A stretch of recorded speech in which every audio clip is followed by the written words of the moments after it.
This is a How Is He podcast with Podge and Popa, proudly sponsored by Ampifi. Power up your podcast. Let's kick it off. Welcome back to How Is He podcast. Joined as always by my co-host Paul Popa. We're right here in a fantastic facility that is Ampifi Studios right in the heart of Carlow. Pop, before we start, as we have a bit of news for the lads at the very end, so hang on and listen, right? It's not news you want to share, but we have to share it. Anyway, this episode is brought to you by Carlow, the go-to team for contractors, subcontractors, suppliers, and manufacturers want accurate and competitive project pricing. Visit carlowsmin.ie or find them on your favourite social media platforms. A guest this week, legend, a man you'd often see in the newspaper going back in the day for when Carlow Rugby was at the tip top. Think of the jersey, think of that, man. Yeah, wait till you hear this for an intro. No, unbelievable. Shakespeare wouldn't write this. From the fields of Carlow to the very top tier of club rugby, today's guest is the definition of loyalty, resilience and leadership. Padraig Brennan has been a part of the fabric of Carlow Rugby Club since he first laced up his boots at 8 years of age. A proud farmer, husband and a father of one. His journey through the game is as grounded as it is inspiring. From representing Leinster at both youth and junior levels, lifting 2 provincial town cups, Padraig has seen it all. He played a key role in one of the club's most remarkable eras, rising through the ranks of the All-Ireland League from Division 4 all the way to Division 1, where he spent 5 seasons competing at the highest level of club rugby.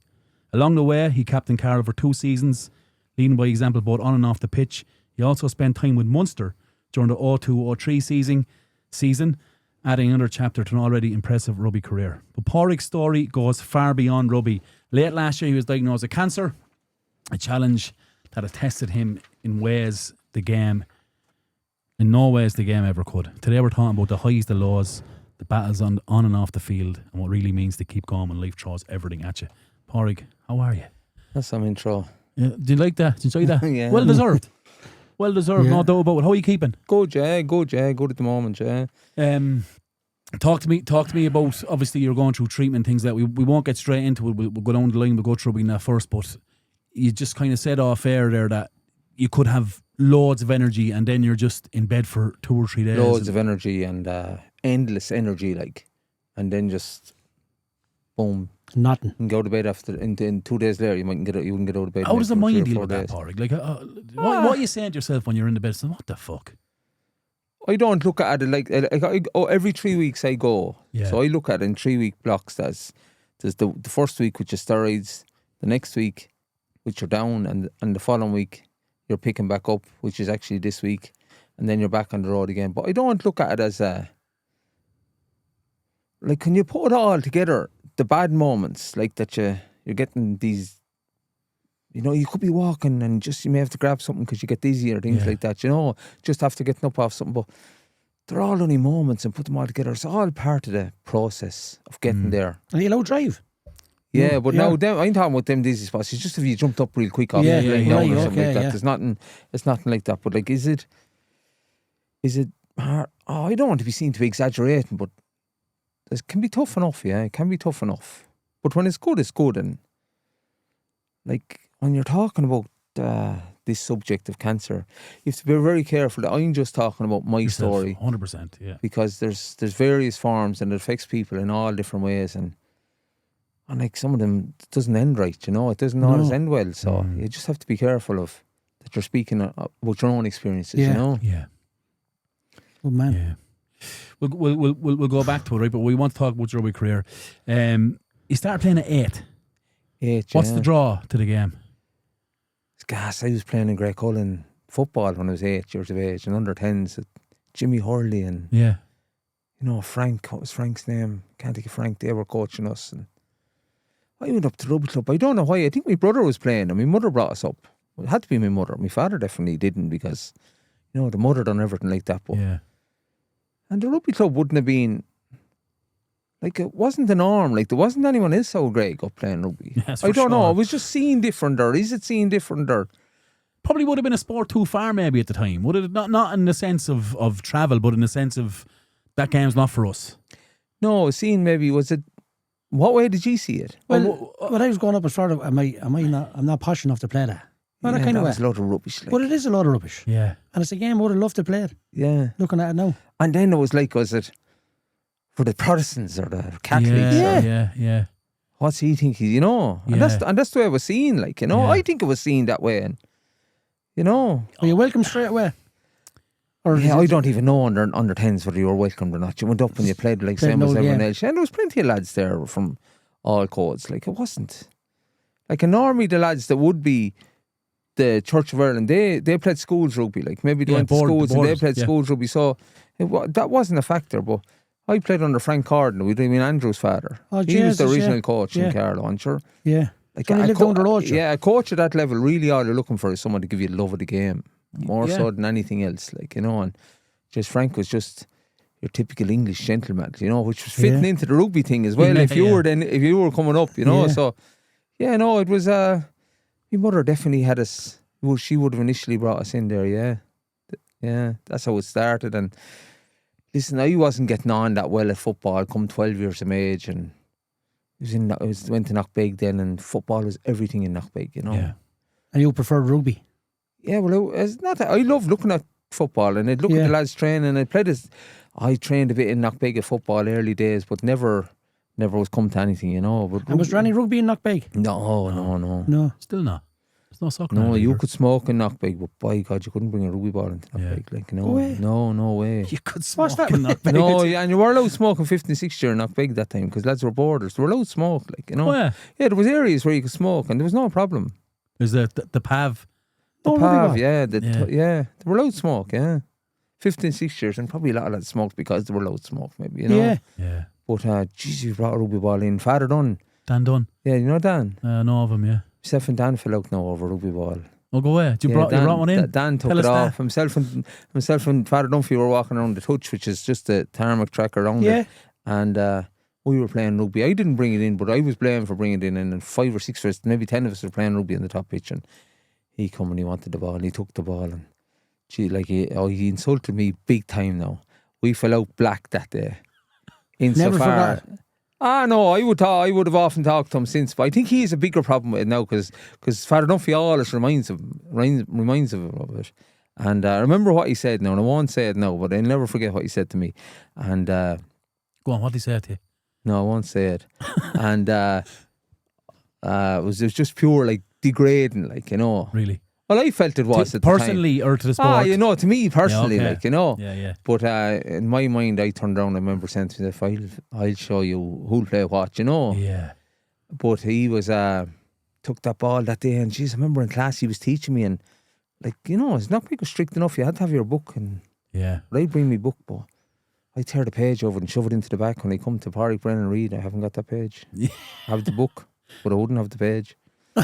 So like, it was two thick people, like, and I was as thick as he was, you know, at the time. But, maybe shouldn't have been like that. But no, I'd move on. What's the problem with rugby in Knockbeg? It was GA only, like, It's massive GA only. You say Father Duffy, is that the current priest? Yeah. He was teaching in Knockbeg that time. Was he at the time? Yeah. Go away. Jeez, I never knew that he was a teacher in Knockbeg. Yeah, he was. Yeah, back in. Probably in it from, I went in 87, he was probably in it there till 89 or that. 90. Did you think on your journey, just something just struck me there, the contact time you would have had with the game then would have only been in Carlow Rugby Club? That's all, yeah. Isn't that? And it would have been minimal, but because you'd be training on Saturday or playing a match on Saturday. There was now the lads are playing. So you wouldn't train during the week? Our young lad's training tonight. He's training Thursday night and he's a match Saturday. That didn't happen. But there's probably rugby in the school as well. He's in Knockbeg again, so there's still no rugby. Okay. No. So you sent them there anyway? Yeah. I love Knockbeg. It's only been around the areas Knockbeg, isn't it? I remember actually they rang me after when things were kind of going well in the rugby to know to write an article for the... As a past pupil? Yeah, for the magazine. And I said, lads, I wrote a lot of stuff out there and you just weren't that interested in it. So we'll leave it at that now. No, but you know, so your time as a juvenile in Carlow is you're either playing or training. There's no midweek sessions. There's no none of that. No, up to maybe 16s. I remember the first underlight session.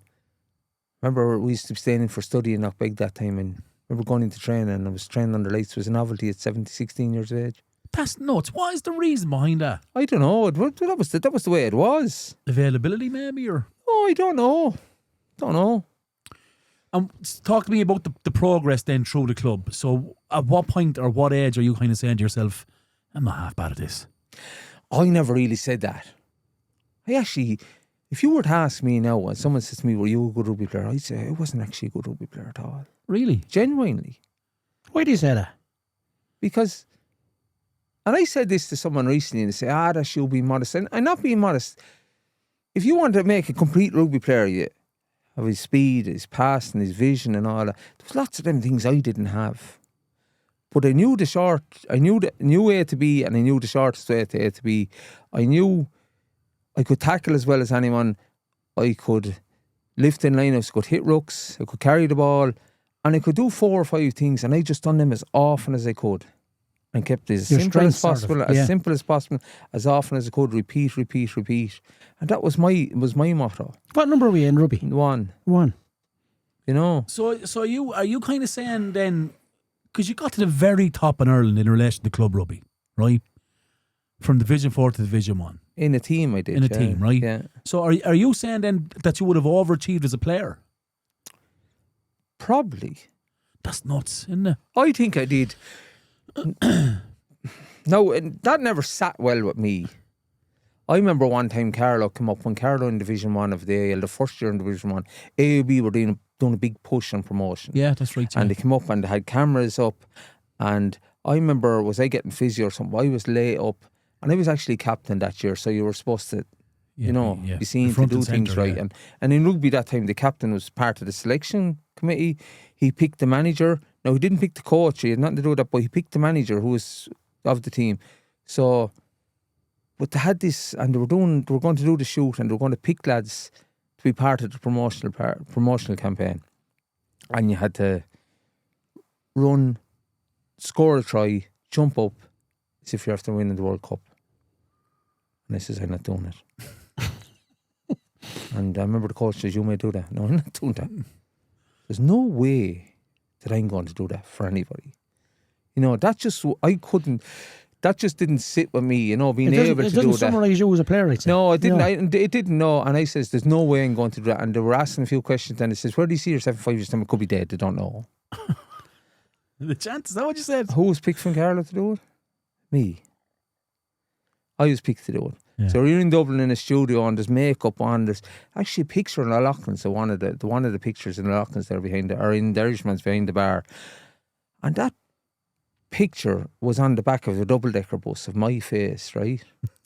Some grit doesn't wash out. It was on bus stops in Dublin. You were sent the literature of all the bus stops that was on Dublin. And I remember we were going to matches, and next minute, geez, you were passing Donnybrook Station. I was going to be on the fucking bus. And I knew it was on the bus stop, and I was like, Jesus, don't see it. It never really fitted with me, because I seen all that as a distraction. Yeah. To get into where you want to be.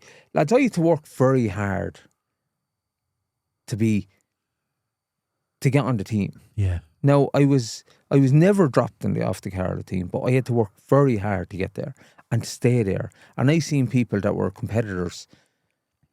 I seen them a lot closer competitors to me than maybe the ward. You know what I mean? Yeah. People for your place. Maybe it wasn't under as much threat as I thought it was. But I always treated it was, he's a threat. Yeah. That mindset matches how you're describing yourself as a player, though, in the sense that not that you call yourself limited. I'm good at these 4 things. Yeah, 4 or 5 things. So I have to master these 4 or 5 things every week to stay in this jersey. Yeah, and I'll do that as often as I can. Yeah. You strike me as someone that just doesn't need praise. Well, if you know it wouldn't actually. If you had a bad game, I'd say I'd have to get better. I met people for plenty of times, and they come up and they say, I know you from somewhere. Yeah. It's bus stop. And I just say, son, you're mixing me up with some other fat lad. And I was in the fucking bus stop. Yeah. Because I knew he didn't know me. And you're looking at you like, no, I know you from somewhere. No, I know you don't. You know? Yeah, that's crazy. And that went on for a year, and like, oh, jeez, I just didn't. I wouldn't be comfortable with that stuff, I just couldn't be comfortable with that stuff. I seen all that stuff, like, even like in latter years when I was down in Munster, and you're coming up training. And I remember coming up training one time, we didn't make it back in time to go home for more gear, and you had the Munster gear on you. Going into the physio, getting the tape, sticking it over the Munster crest, and going out to train. Could not wear that gear training. I just couldn't wear it. Why? That's a different conversation altogether, Padraig. And it wasn't that I wasn't comfortable with myself, or I didn't lack belief in myself or anything. I was as fully secure I could do what I could do. Unbelievable. I might on that I was, oh God. You just tip along, but you're no, I was unbreakable. My belief was unbreakable as far as what I could do. But it was never portrayed publicly. Never, ever. I like that though. I like that. Like I'm talking about it now. Modest approach. 20 years on, 15 years on from finishing playing, and I just it wouldn't sit me to be talking up stuff like that, you know. I'm sure you would have had plenty of opportunities though to kind of go over. Like, would you have been invited into? You mentioned the Knockbeg thing there, doing an article. Like, because at the time, here's my memory, right? At the time when Carlow were at the very top, first I remember hearing a Contapalmy sign for Carlow. I was like, what? How would a Contapalmy sign for Carlow? Right? Mm-hmm. And that was the number one sport in Carlow at the time because they were professional. Weren't professional. But that was the image, yeah. Because you're playing in the top. If from the outside looking in, we were told it was professional. Yeah. But we didn't know the fucking truth. No. Well, we were working our day and went home and trained, you know. Yeah. That's the way it was. Did you play with Contapalmy, yeah? No, I was injured that day. Contapalmy only played one game, and he's putting his pictures up in the club, and I'd have a little bit of an issue with it. Like, would you? I throw in the bin if it was up to me, you know.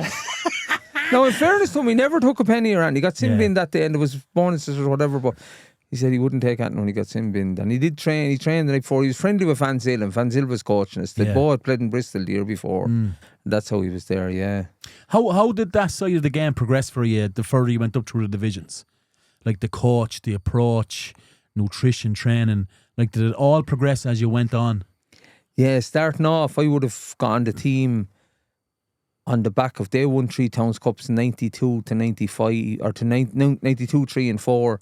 95 they were beaten in the semi-final by Naas in a replay above an old, or in an extra time above an old Cullen, and which is now the Newbridge grounds now. And the following year I would have gotten the team.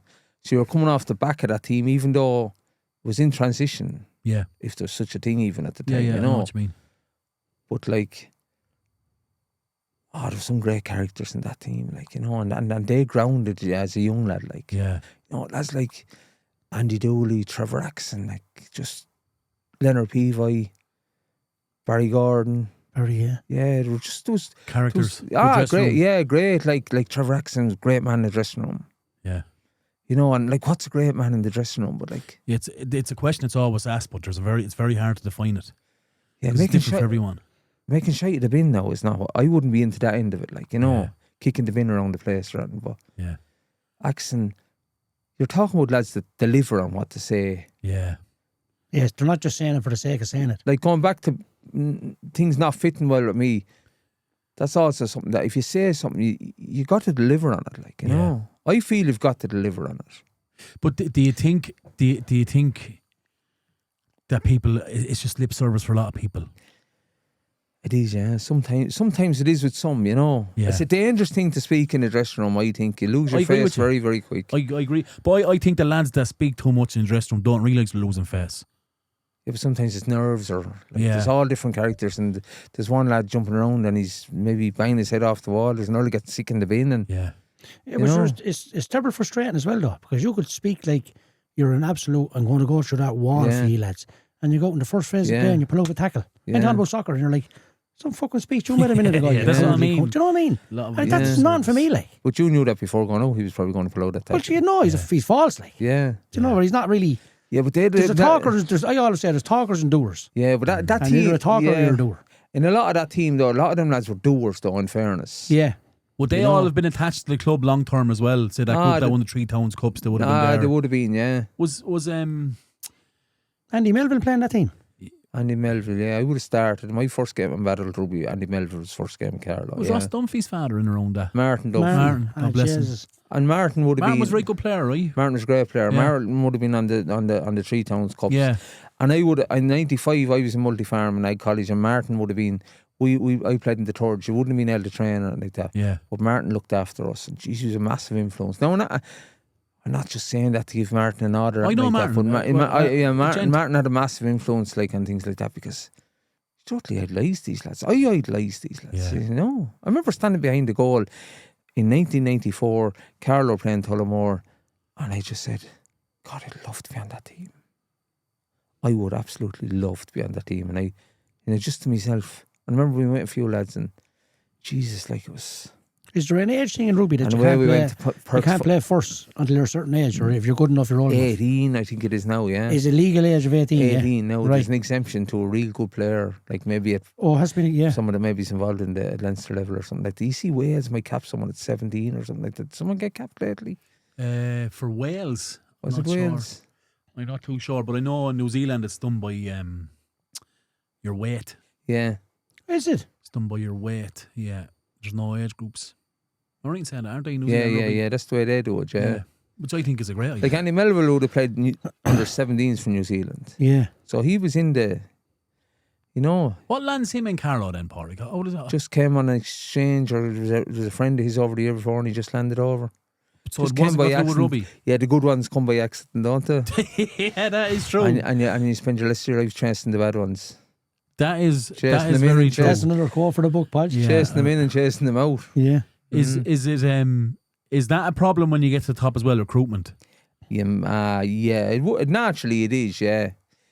Bit of overkill done on it maybe, and there was a bit of overkill done probably. From what's financial? Yeah, I wouldn't have really had any access to what lads were getting financially, but there was lads getting money and they weren't worth it. Just no shut it out. I've no problem saying it. I've said it 17 times. Yeah. And it's hard, like when you look off on the sideline and 4 or 5 of them there and they're actually getting paid. And now you don't want it initially, so that's not an issue. Yeah. And you never have a problem with them.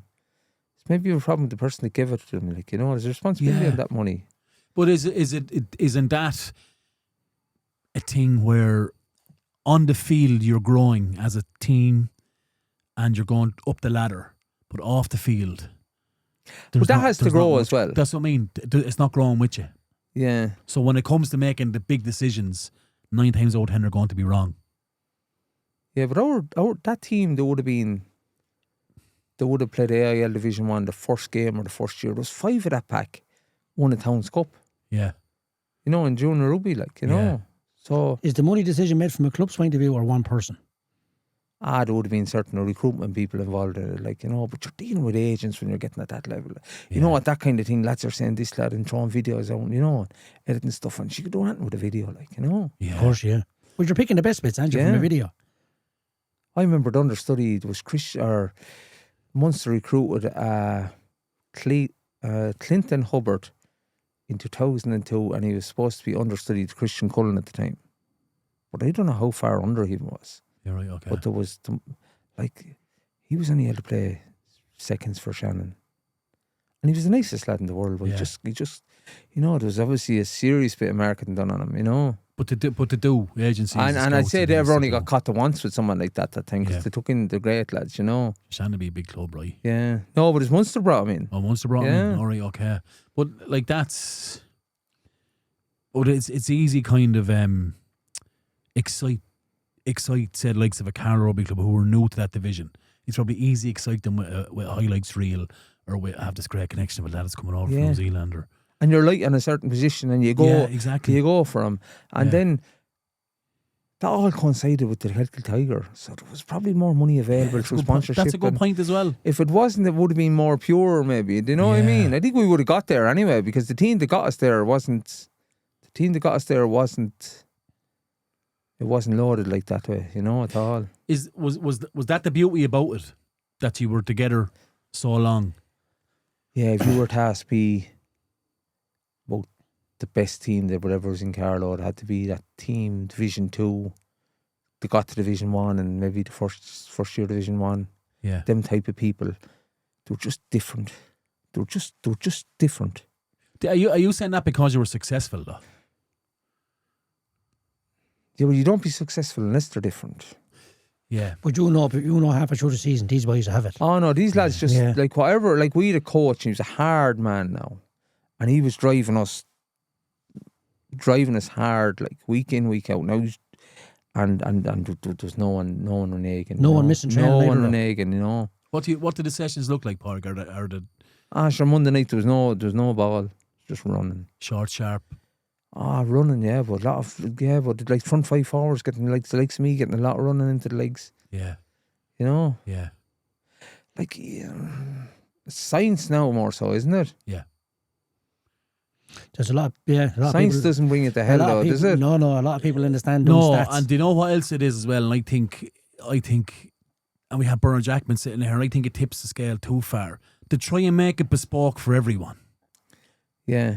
Which I actually think, even though scientifically is a great idea, but as a group and as a team, I don't think it's very good that if 25 lads arrive for a session and I'm splitting them up straight away.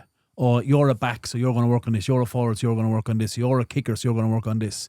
And all of a sudden, a session that's supposed to bring it together, all of a sudden is split up because science is taking over. We would have done a lot of contact work that time, full on against each other. Yeah. Well, you'd be sore, right? Podge, you can sit in the stands until the cows come home. You can't fucking put desire in a computer. Oh, yeah, do you know what I mean? If you have desire, it's like, I'm going to go through the run of the mill for this. But people want that now. Yeah. Yeah. But you can't. Oh yeah, your stats are brilliant. Fuck off. But that quote there from you was brilliant. Science won't bring it to hell. No, it won't. No, and Like, you got to go there because if your first time is there on Saturday, you won't be as comfortable there. You got to be comfortable there. Yeah. No, I'm not talking about hell. I'm not good. I know what you mean. I'm talking about going to the well, like Yeah. When you get to the doubt part of your brain. That you're doing things that is like, I don't know if I should be. You don't get there that often though. No, it's rare. I've never got there, that's for sure. Because I wouldn't have pushed myself like that. I remember saying to my brother one time though, my brother, we worked together, we're very close, but he never came to a rugby match, right? I just thought we had different interests, like, and we worked together every day. That Donald. Yeah. Donald, yeah. And I says to him one time, no matter what money you make, you'll never get the buzz you get out of sport. Yeah, that's true. And he couldn't understand what I was talking about. Yeah. But the self-satisfaction on 82, 83 minutes when you're just on empty, and the whistle blows, you'll never get it. They'll not invite for you. Oh, I agree 100%. And you have to perform and they'll nothing buy it for you. And in any case, no matter what way the match is going, let the whole thing be going again the team. Then it becomes down to the total individual performance, how well you can play. Yeah.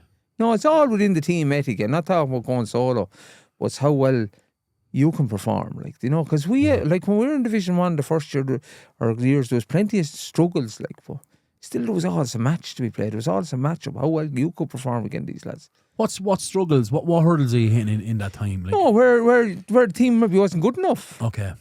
You're punching. At that time, you were probably like that time there wasn't as many URC games. So if you were playing Buccaneers and Connacht weren't out, well, they had 6 or 7 of the Connacht players, maybe 8. Galwegians had the rest of them. If you were playing in Munster weren't out, lads were playing with their own clubs. Yeah. And that's gone over it now. I think they're only allowed 2 or 3 professional players playing with them I now. don't even think to do anymore. Yeah, no, and I thought was the nicest part of it, like nothing like Jim Williams World Cup winner coming to Oak Park, Measure yourself against. And lads be saying, no, you didn't know. Such and such is playing, but sure, that's what you want, like, isn't it? Well, you obviously relish them moments. That's yeah. You wouldn't cower, like, no, and that's why you had to just keep focused. Yeah, do your 3 or 4 steps right as much as you can, like that's you said. Maybe what Father Dunn said to you, maybe that drive you on. That changed your mindset, like you just love proving people wrong. People listen to this and when they listen to it, like, what did Father Dunn say to him? Yeah. You must be on a t-shirt. Bad for him to drive. Lads driving around that much. Lads driving around Slatey. What did poor Father Dunn say to him? Wasn't the road,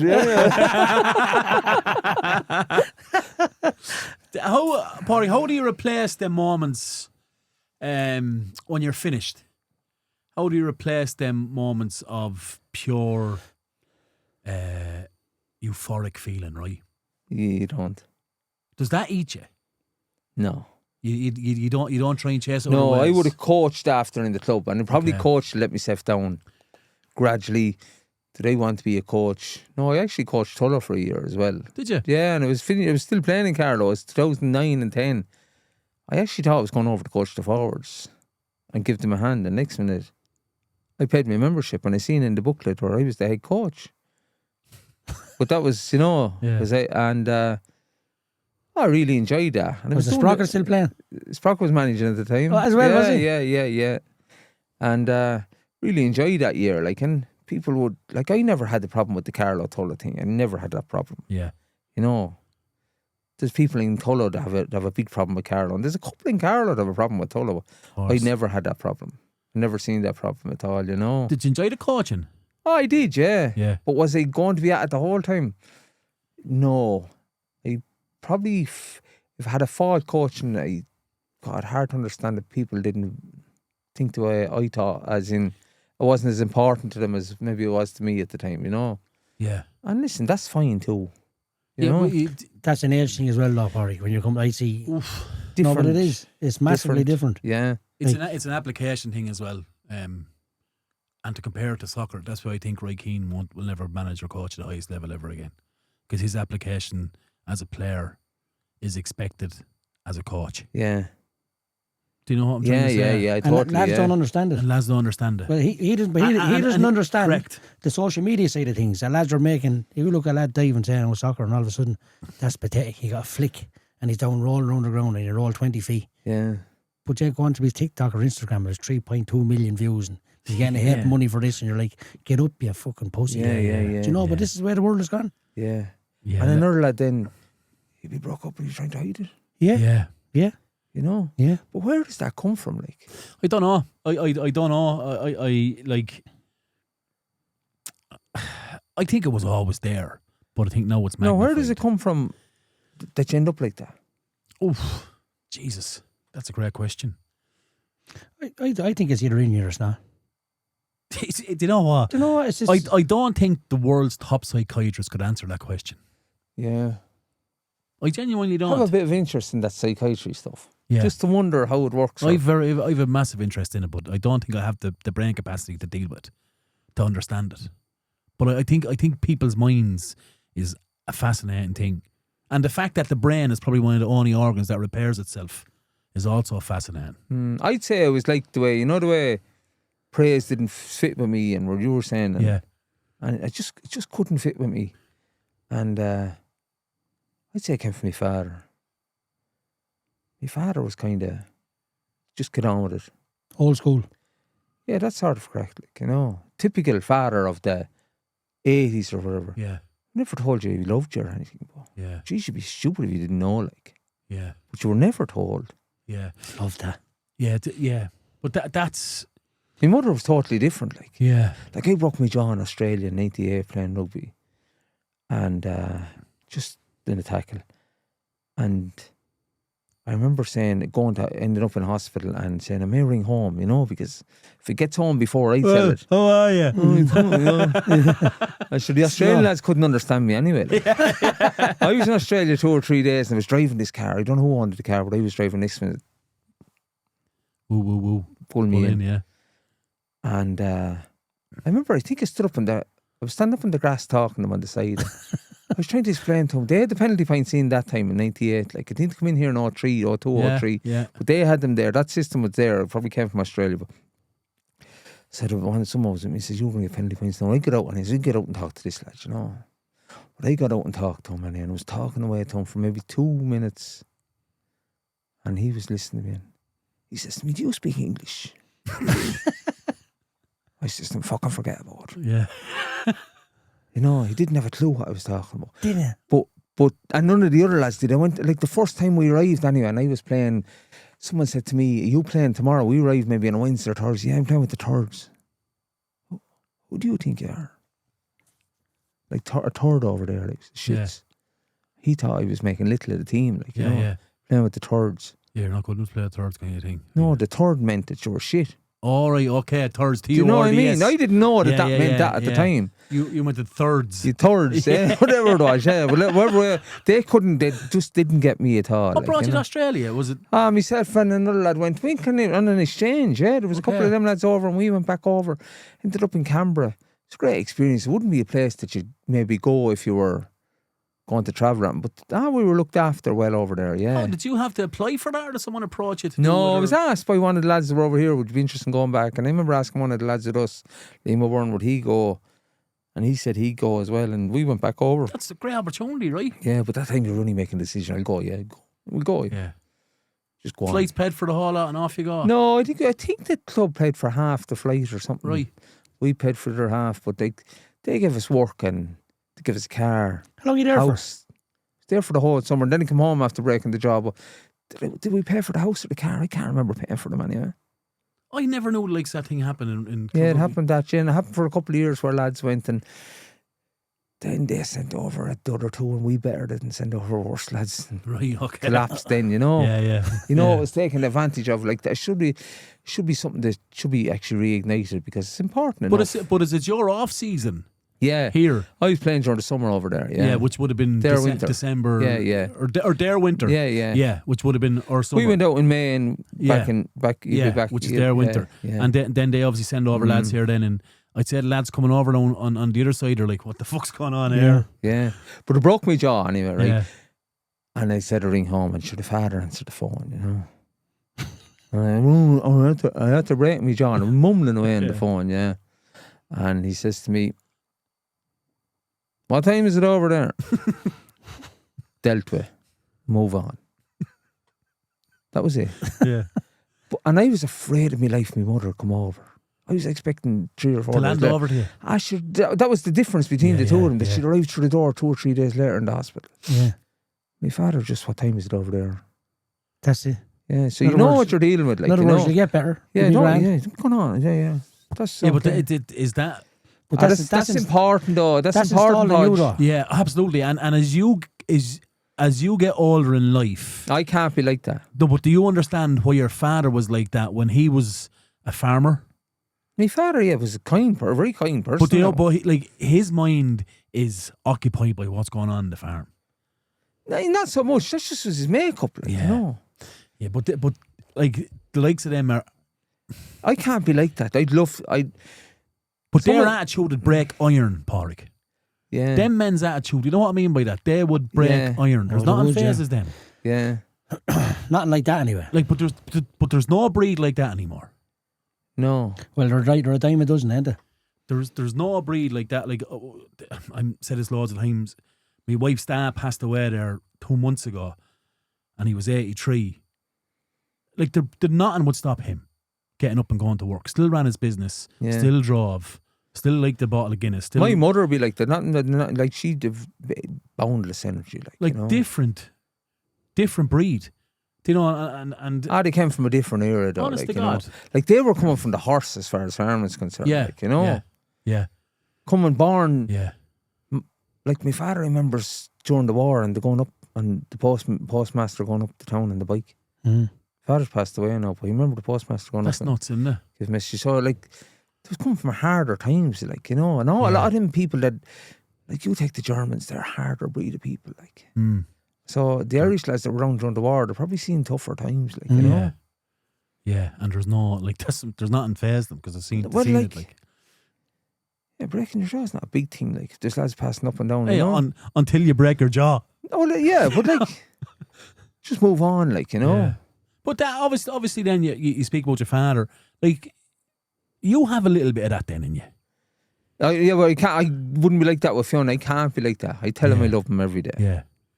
He never said that once, you know. Yeah. No, I know he did. Like, and but there was no emotion in the 50s, 60s and 70s. And he ever done in his life was so that we'd have it. You know what I mean? Yeah. But there was no emotion in you know. It's a completely different way of expressing it, isn't it? Yeah. Like I'd have people that think that I'd be a very serious sort of a person. Yeah. Like, Jesus, serious. Like, someone might ask Mern, would you ask him? Why Go don't you ahead. ask him? You're not a Rottweiler. Don't ask him. No, just don't ask him. You know what he said to me. If you go back to the rugby pitch and you're captain, tell me what kind of leader you are. I think this dovetails, right? This dovetails in the sense that, did you carry the fear as a leader, or were you approachable? Initially, I was made captain. I was 24, say. You were young. I was young enough. Yeah. 24 maybe, just going 25, like in that September, October, whatever. But just afraid of my life speaking in front of a crowd. in front of the lads. Wouldn't have been speaking in dressing rooms much or anything like that. I wondered why I got it. I wondered, did I get it to stop someone else getting it? I wonder, was there I actually kind of thought, was there politics involved? I thought Melly should have been the captain. Right. Did you make that fact known? No. Making it known, no. yeah.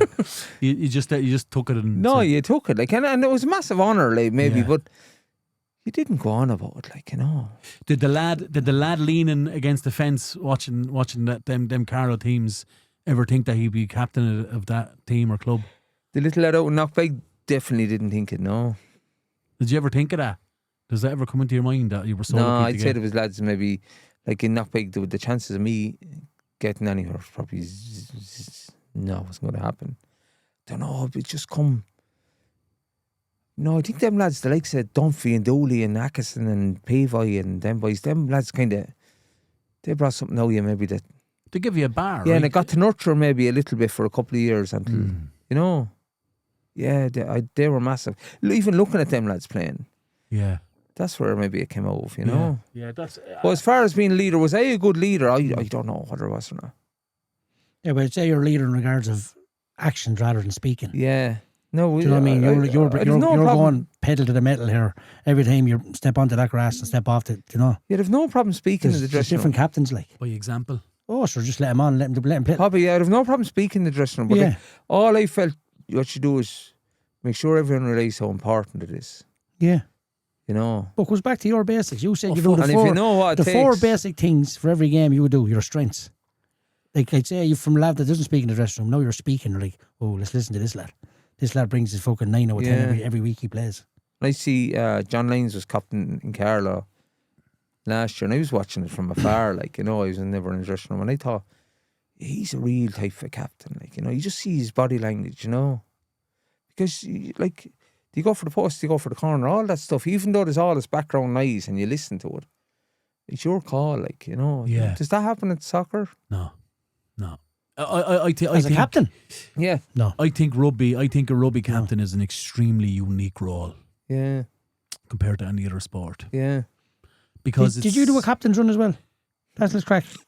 Just 4 big games, I heard you maybe? on about that with Alison before. Yeah, I couldn't. Yeah. I didn't know what it was. Ah, yeah, what's captain's run? Just running through the, no, we wouldn't have met the day before because we were working and things like that. So before a big game, would you? Like Town Cup final? No, you just the captain might take the last 10 minutes of training, maybe, you know what I mean? And he mightn't. But it was always responsible. We're always Turban would have demanded stuff of you when he was coach, you know. Like, who was the coach? Kim Turban, like, he's from Australia. Like, I remember him saying to me, you 40 players, you write out every one of them at the start of the year. You know, like, no, he printed off stuff and you have to write and sign it, and every one of them know training is starting at such a date, like, you know. And they received like, that. That was what he was doing that time. But like, I was kind of, I wonder what do people think that I'm the captain. You know what I mean? No, it was comfortable enough, Ad. Yeah. And he ended up being picked the following year. And Melly done it the following year, and he got injured at Christmas, and I stepped in and done it again. Yeah. Even though he was the club captain. Would they change a captain every year? Like, is it unusual for a captain to be 3 or 4 or 5 years in a row? No, he done it again the following year, fully. And then Melly got injured the 3rd year, say?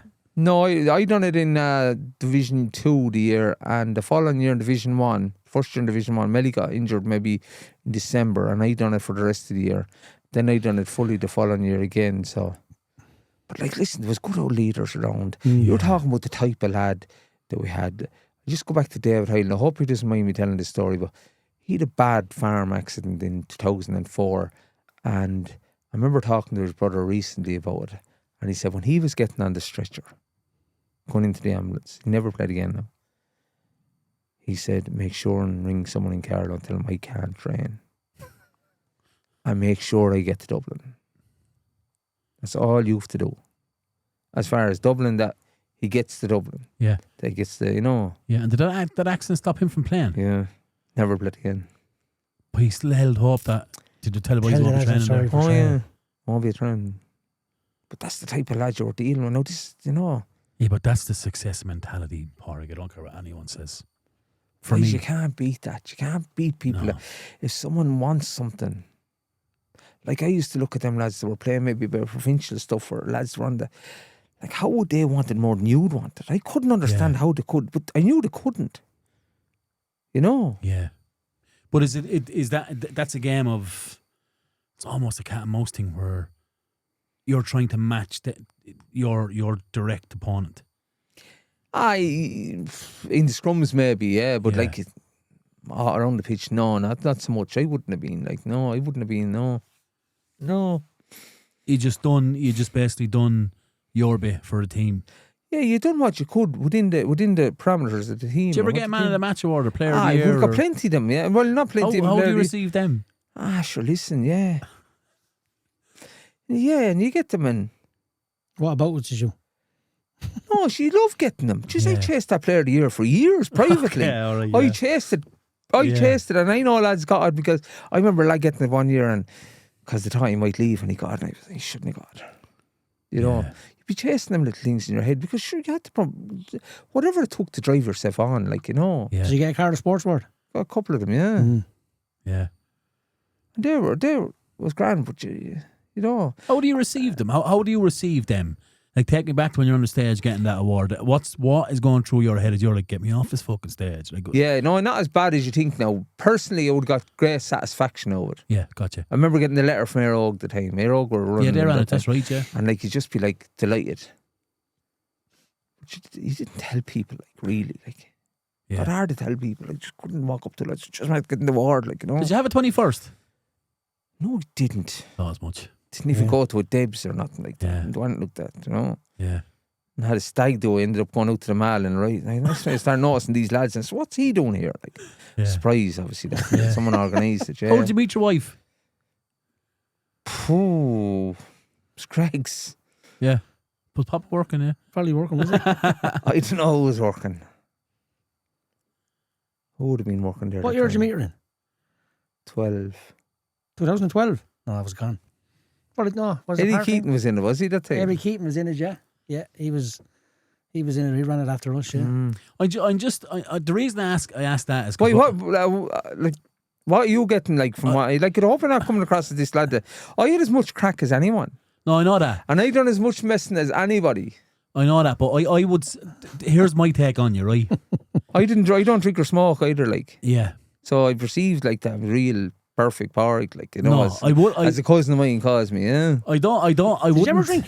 Nah, I've tasted it. I remember in Australia, myself and Liam weren't going in. Went to this place. Oh, Jesus, we were told after, Jesus, look, you know, it was a typical Australian place that allows at the big hats and order 2 pints. And I couldn't drink that stuff. I just couldn't drink it. Like, I don't like it. Like, yeah. But you'd never.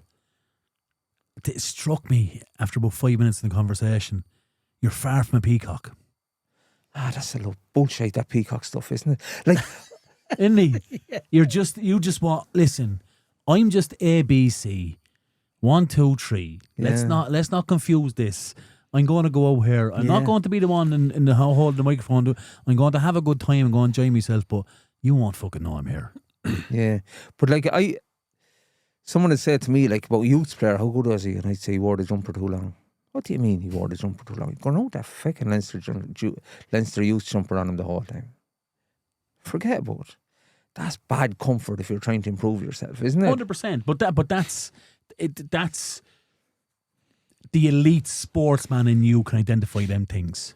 No, but I don't know whether I'm an elite sports person now by any means. Now, geez, that doesn't sit now at all. No, I'd put you in that bracket. Would you? Mentality wise, yeah. 100%. Yeah, mentality like coming from ability. Mentality to get an ability, like to get from where I got to. Like, it's not about where you end up, it's where you started. Like 100%. Yeah, I get you. You know? Yeah. And I'd say someone says to me, I can understand how he's getting on that team. They must be stuck. I would say a lot of people thought that. About you? Yeah, because they would have seen this little fat lad wandering around Knockbeg for years. I know, and a massive interest in going to the hurling games. I was the first official bagman for Knockbeg. Because I'd be watching the trainings the whole time. They brought me on. I think Duffy brought me on or something like that. So you weren't obviously athletic then as No, I wasn't into that, but like, I would have been a shy young lad, like, you know. I would get that. Yeah, I wouldn't have been that comfortable in that stuff. And I seen a lot of them lads that were good sports lads, and I thought they would have got an awful lot farther. No, like, over me, I didn't see too many of them. Yeah. Like, lads played with the Rileys. John John Brian, played with the county, and Brian would have played with the county a bit. under me, Chris Conway would have played with Laois, won All Ireland in '96 in the minors. Beano would have won 96, 97. But they were driven people too, like, you know. Yeah. But they go through the wall, like. But do you know what I would say, Padraig, is you were very lucky to find rugby. Yeah, because rugby is a place for everyone in it. And you know, no other sport would have done it. Like, 110%. No, it was the glove. You fit that glove perfectly. Yeah. And that's the thing about rugby. There's a place for everybody in it. Yeah. And lads, no other sport offers that. Yeah. I coached many a kid over the year in Hanover, and now the lads that played rugby for Carlow, and soccer didn't really suit them. And they just went to play rugby as well. And it was like, Ashra, I might play rugby this week, I might play soccer this week. But then when they took rugby a little bit more serious, by Jez, they blossomed into a mature man straight away. Whatever it does to you, the sport or the people around you, it's just a more mature sport, I think, than any of the rest of them. Dan Crotty, I would have Dan Crotty on Dan, the good lad. Young Sam Dunn. Would have Dan good attitude. Dan's a great attitude. Good Dan family. Crotty, yeah. Strong, if Crotty was saying something, I'd say he'd back it up. Yeah, strong chap. I think that's important to back up what you say. 110%. But it's rare, we said it. It's rare. That's rare, Padraig. I'm telling you, to back up what you say in sport is very rare, I think. Yeah, but I was among lads that were backing it up regularly. Yeah, it's rare. It's rare in individual, but it's not as rare in a group because lads will get you out of trouble in a group. Yeah, no, yeah. 100%, yeah. Yeah. Do you know?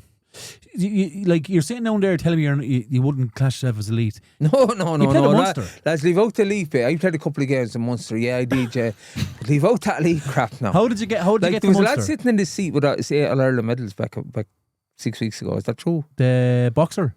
No. I heard her. Fogarty. Fogarty. Yeah. Now you're talking about elite.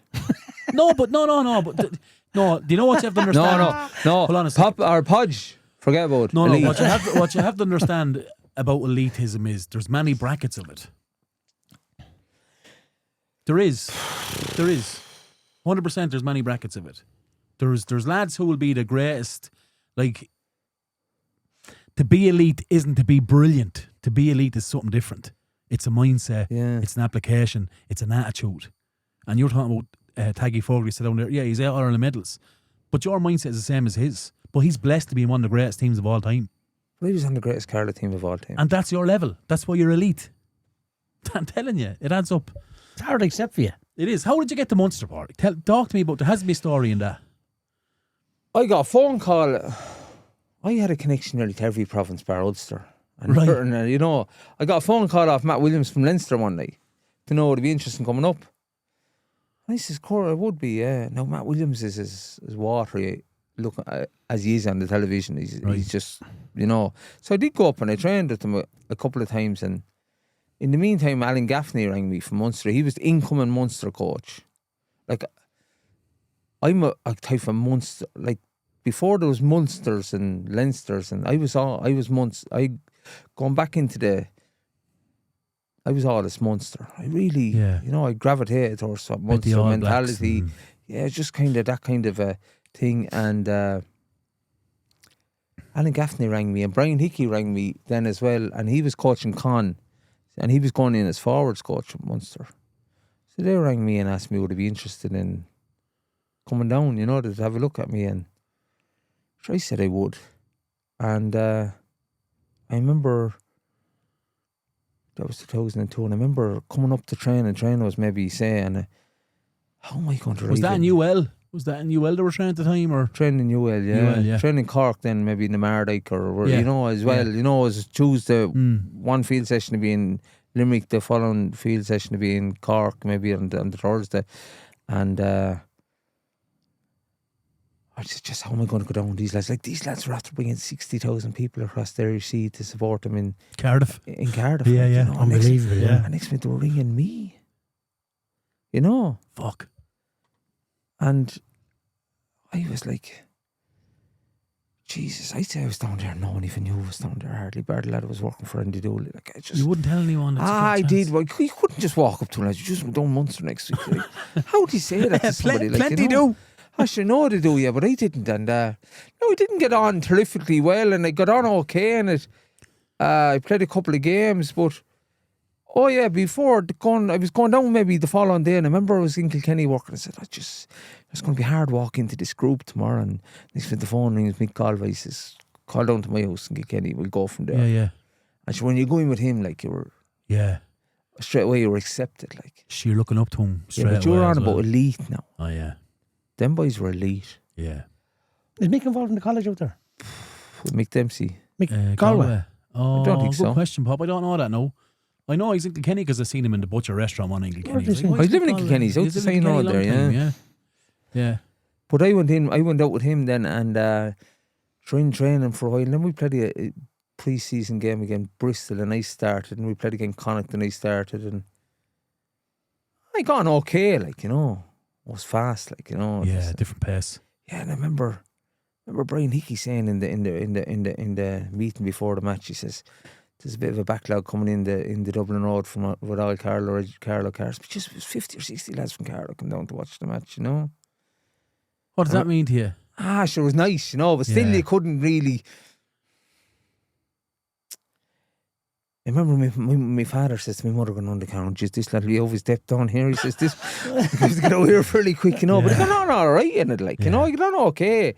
But you have to be very wary what that follows. There's lots of, like, I remember after that, like, people were coming up to you, and like, I remember going into a shop in Limerick that day, and I knew someone because they were a friend of a friend of mine, and they said, "Oh, what are you doing down here?" He says, "You down for the Munster match tonight?" And I said, "I'm playing." "You're playing?" I'm playing, you know, and it's kind of like embarrassing because I could hear the team was being read out on the radio, and your name was on it. Brilliant. She said, "You were playing." What a moment that is. Yeah, you know, and it was just, you're just talking to this. She was a student in Waterford at the time. Yeah. But like, I was very wary of getting them pats in the back because I was all, no matter what level of elitism, as you're talking about, you go to, you know, we all only have them certain amount of friends. Yeah. Yeah. You know that. Yeah. You're doing it kind of for them as well, you know. Yeah. It's a very small social circle for lads at the top. Yeah. So, them Munster lads for different gravy though. Jesus, I'll go on and name a few Munster players. You played at Mick Galway. Foley. Axel Foley was there that time, yeah. O'Gara. Yeah, O'Gara, they were all there that time, yeah. So you played with all these? Played with Galway. Stringer. We played against Leinster in a midweek match again in Portlaoise one day. O'Gara was playing. Was I on the pitch at the same time as him? I don't know, but he was definitely playing that day, you know. Yeah. Stringer. But they were, them lads were as ordinary lads as you and me. Like you were taught. What was the name of the big winger, big outside winger who scored against England from the crossfield kick in Croke Park? Horgan, he was Leinster. Horgan was Leinster. Yeah. But like... O'Callaghan I'm thinking of then, sorry. They were different. Them lads were just different. Like I remember being at training one day and I was getting physio, and I came out in the car, I was punctured in my father's car at the same day, and I was punctured, and I went back in to get physio and I was coming out to change it, and Alan Gaffney and Brian Hickey were changing the wheel of my father's car. That'll give you the kind of an insight into the ordinariness of them. Yeah. And I was the bottom of the ladder now, and don't forget I was the bottom of the ladder. They weren't changing Mick Galway or Jim Williams' car or Gara's car. Changing my father's car. Yeah. I was looking at these two lads. Now Alan Gaffney wasn't, like he wasn't an old man, but he wasn't a young man, and they're wrenching this wheel off. And I was saying, maybe this is what makes this place special, you know? Yeah. Yeah. Yeah. Is that, are you paid for that, right? Yeah. That time in Munster, yeah. What did that mean to you? To get paid for doing something you love? Remember lodging, you know, it'd be an IRFU check you'd be getting. I would have done it for nothing. Of course you would. Did money make it? Did it make a difference? Of course it makes a difference, but did it make the difference you going there or not? No, I would have done it for nothing. Didn't change your attitude in the dressing room. I would have paid to go down. But that's something that top players have in common as well. I won't use the word, but that's something that the top players have in common as well. Did all do it for nothing. And that, I remember we were playing Bristol and I was mad to see what was going to go on in the dressing room. Now when Jim Williams was captain, and even though it was a pre-season friendly, like there still would have been a decent crowd at and things like that. I was mad to see what was the dynamic of the dressing room. But like, it was no different than any other dressing room. Wasn't it? It was delivered. What was said was delivered. If you said you're going to do something, you done it. Did that surprise you? What can you say different in a dressing room? Yeah, but like, I mean, as in like going over maybe a board with set plays, or like you'd have. Oh yeah, you know, they had. Dressing room was bigger, obviously, and fucking you'd have a look said sport. Yeah, stuff like that. It was all at training, and you come out of training and lad want your autograph, and fucking Jesus, fucking like. Yeah. You know, give me your autograph. Would you notice? Would you be a one for detail? Would you notice them details and things? It would have been all. It's like we done a scrum, where we were going. The scrums were wheeled, everything was that. I was into all that stuff, like. Yeah. But it wouldn't boggle me stuff. Like you wouldn't let it occupy your mind. No, I didn't want to know what you were doing that much. Yeah, gotcha. Do you know what I mean? Yeah, makes sense. You want to know your own job. I want to know where I was going. If we're going right or left, and then we'll go from there. You'll see, are you wanted it to ruck, you not wanted it to ruck. But that's all stuff you make up in your mind on the move, you know. Game decisions. But was it mad into detail? I like the little things, you know. But maybe there were your own little things, you know. Yeah. Was the speed of the game the most obvious one that the difference was? At that level? Yeah. I was fast. But like even the speed of the game from junior up to AL1 was a lot faster. Yeah. I'd say so. Yeah, it was more pure. Like the early days of that rugby would have been, it wasn't dirty, but like there was... Hit and run. Yeah, we went over to Tullow on a Towns Cup match. Like just kicking the heads. And we'd go to the ground. Like, how are we going to manage junior? She would keep kicking the head and see how he gets on, you know. You know, like, but she didn't mind. Like, at the time, I remember that night, Leo Dillon was the doctor. He's stitching you at 12 o'clock over in the surgery, and we all have to come in out Tullow, you know, after beating them in the cup, and over 12 o'clock that night, he's stitching. Does it spill onto the ground, out to the pubs in the night time? Never. Love it. Never. Yeah. Laugh about it. Would you be pulled upon it if you did? Oh, they would never even come into it. Yeah. You wouldn't be mixing the way you'd be mixing, say. Yeah. Yeah. You know, I played Tullow once as an adult. Only once? Only once. But she would have been out of league, like. Yeah, but like, no, but I only played them once. Yeah. I never played against Thai. I never played against Portlaoise. Yeah. But that's because you were on higher divisions, though. Yeah, but no, but that doesn't happen anyway.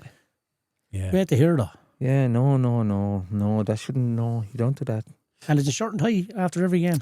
Yeah, but not down the town. Just remember the boys, if you're wearing the blazer and the tie, and she's like, no way would I have a shirt and tie on me down the town. No way.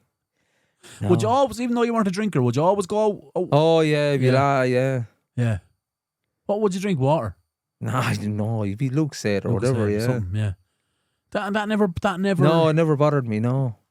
Jeez, and I was in that foundry as much as anyone was ever in it. Yeah.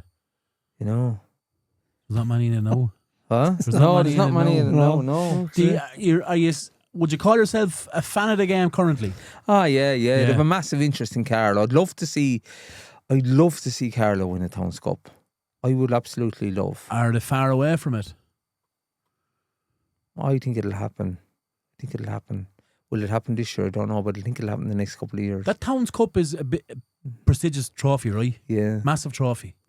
That trophy, my great-grandfather won that trophy in 1904. Wow. My father's grandfather. Yeah. 1904. 1904. It's the same trophy. Playing with Carlow? Yeah, it's the same trophy. Tom Byrne was his name. Same trophy? Yeah. Died in 1912, the 13th of August, 1912. Bottle of whiskey. Got bet at the bottle of whiskey or something. I don't know, something like that's the story anyway. Wow. I love it, Thai won it last year, right? Thai won it last year. Tullow were betting a couple of finals. Tullow won. Tullow's after having it. Tullow won. Did win 3 Towns Cups or 4 Towns Cups? Tullow had a good. Tullow done well in the Towns Cup. The last 10 or 15 years. Done well. Had a good team now. A good team. Still have a good team. Yeah. Do you think Carlow Rugby's in a good place? It is in a good place, yeah. But the Towns Cup is special, you know. How long is it since Carlow won a Towns Cup? 97. Oh, wow. You were on that one, were you? And you know, 30 years. I'm going to say something that I never told anyone before. My father had a bit of a leniency towards it because his great-grandfather won one and things like that. But I remember the morning, maybe you shouldn't even say this, but I remember the morning my father was going to the church and I got this mad notion to give him something going away, you know? Yeah. Like, we were close the same as anyone else. We worked and we argued the same as anyone else, you know? But Jesus, I had massive respect for him, you know? Yeah. But I just felt that I wanted to give him something, and I remember sticking that Towns Cup medal in his breast pocket. You know, I never told anyone that. No, but I think it meant something to him, you know? Fuck. That's after fucking give me a bit of a shiver, I'm not going to lie to you. The morning he was going to the church. Right, okay. I actually don't know whether anyone's seen me doing. I don't think they did. And is he buried with it? Yeah. Wow. That means a lot. You can't measure that though, right? That means everything to you. It was only between me and him. I'm saying it here now. Should I say it? I've never said it to anyone. Never. Does anyone know it? If they do to see me, and I didn't think to see me doing it. Yeah. That's a touch.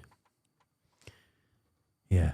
That's you know, that is the most personal thing I've ever heard in any podcast or anything in my life. Yeah. Brilliant. That was the first cup Carlow ever won in 04. No, 2004 or 1904. Yeah. Your grandfather's one. No. Would you have known that growing up in your house? I knew at that time. No, and it wouldn't have meant as much as it meant now. I went to that grave maybe 6 weeks ago for the first time. And I remember ringing my uncle to show me where it was. And I knew when I got to it, I knew it was because he'd looked after it and the way I was looked after. But yeah, if I was young and playing now and we won the Towns Cup, it definitely landed on that grave. Brilliant. That's deep, Padraig. That's fucking. I didn't think we were. I like to go deep, but I didn't think we were going there. Sure, to be well, honest. it's deeper, true. You know. Would you? Perfect scenario. Carlow winning Towns Cup in the next couple of years. Are you enjoying that? Oh, I'd love it. Yeah. Oh, I'd love it. The obnoxious thing is being one of the last team to win the Towns Cup means nothing to me. Yeah. You know, it's too long. It's the current crop. Yeah. Oh yeah, no, I think they're good crop. You've mentioned like there's lads there, like Wes Shirley's in his last year. Man, Wes a good lad. Wes worked in Scraggs. Yeah, but Wes would have been on the team that I was on. We didn't get the opportunities I got. Yeah. Do you know what I mean? So you're on about elite now. Yeah. He's more talented than I am. Dave McDermott, Ross Byrne, like talking about a proper scrummagers, good scrummagers ever proper for That Liam's lad.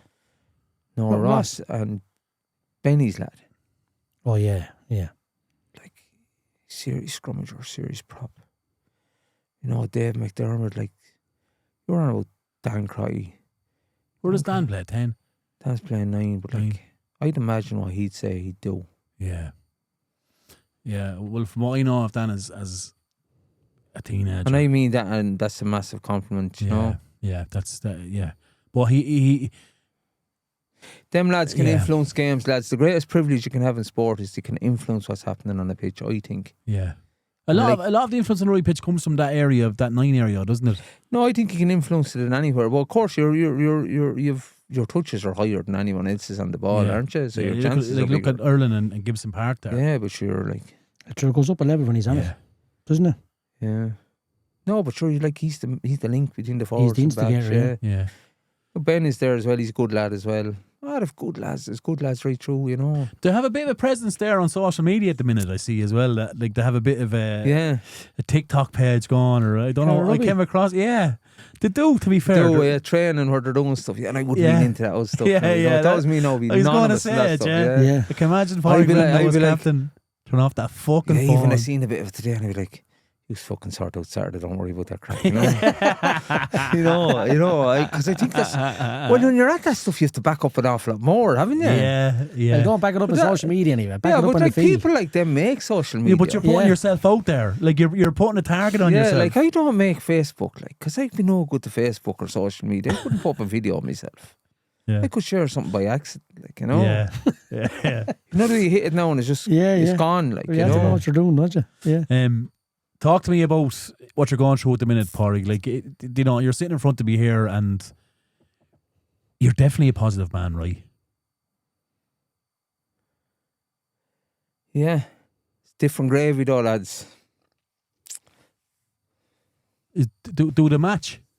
Do the match at all? Is there any? Remember you rang me when we were going to go on this, and you said to me that people say that you have to fight. You said something to me there, and I was like, "Jeez, this man is a serious man." I was actually thinking of rambling in, half horse and half hobbling, and you'd be saying, "What the fuck are we doing?" But you said to me, like, you know, people say you have to fight. And you said to me, "Sure, how the fuck do you fight this?" Like, You can't hit it or you can't see it. Yeah. And people were ringing me, and I'll never forget the support I got when initially I found out. And like I remember, I was trying to doing bits of work at home, and I wasn't that well at the time, like. And Myrna would ring me and say, my wife would ring me and she'd say, you may come over, such and such is here. And it just got to a stage where I remember there was 5 different people there one day, you know, calling to visit and all that. But that's a massive part of it, you know. Yeah, yeah. Like I wouldn't like to have not played sport and taken this on. I don't know whether I'd be equipped for it. Really? Yeah, it's very similar. The little things is you know, the hydration or making sure you take your tablets, or you're getting all your little things done right, and you're eating right and sleeping right and you're looking after yourself and all them little things. I don't know whether I would have been capable of taking on the challenge if I hadn't played sport, you know. I don't know whether I wouldn't be armed as well. How do you take it on? That makes sense to me, Padraig. That genuinely makes sense to me, because you when you're a sportsman at the level you played at, you're rigid in your routine, right? Yeah. What you're looking after yourself, and the sacrifice comes back to you. 100%. You're giving up things. It's a serious attribute to have. Yeah, in the. Because I remember initially, like I remember it was the 17th of August. It was the day of the Tulla show, and Mern was on about going to the Tulla show, and I said I'd go, because sometimes you don't do enough of going places with them, you know, with Fionn and Mern. And I says, mate, go now. And jeez, I woke up that morning and had a lump. Just thought it was hernia. No, I thought it was a hernia. Oh, nowhere. Oh, fully sure it was a hernia, yeah. And I remember going over in the quad, and I remember saying to my brother, jeez, I'm unyoked. I says, I was sitting sideways in the quad. I says, I'm unyoked, and I says, I have a hernia. So anyway, I went to the Tulla show, and next morning I was in the doctor's. Now, I'd been getting my bloods done, but I probably wasn't right, you know. Yeah. But there was nothing showing, like, and I was getting bloods done. I got bloods done in August, and it didn't show up that I had this. Right. It doesn't show up in bloods anyway. I think the bloods you get done in the doctors is more like the walk around job, you know. You have to ask for specifics. Yeah, and I wouldn't have known that, and I wouldn't have asked for it. Yeah, either would I, because I had bad nose. I wouldn't want to hear about it. Like, I'd be the same. Like, you know, and I remember going to the doctor that morning, and I says, I have a hernia, and they gave me tablets, and I went back in and says, I want to get this hernia sorted after maybe 3 weeks. I said, I'm not happy with this, you know. And I was gone to a stage where I was spending time on the couch during the day, and maybe going over and laying on the couch in the brother's house instead of being out in the tractor or doing work. Like, I wasn't great, like, you know. And I remember going to Kilkenny to see the specialist about the hernia, and she says to me, you haven't got a hernia. I went, fuck. You knew straight away? No, I didn't know, but she says, that's not a hernia. She looked at it, she says, that's not a hernia. Your blood count is down, it's not a hernia. And she says, you're going over to Luke's. I said, I have stuff to do when I go home. Straight away, Jesus, straight away, it's nuts. You know, you'd be going home to maybe keep injecting animal to keep them alive. You don't look after yourself. Yeah. Into Luke's, 8 days in Luke's, and every test they could do. But you know what you said about your father? With your broken jaw. You're the very same to everything. I know, I have a broken jaw. What time is it over there, son? Yeah. But Papa, this is serious stuff now. Yeah. I know. And I took a chance in this. Yeah. And to be a bit guilty about that now. Really? Oh yeah, like I was playing with fire there.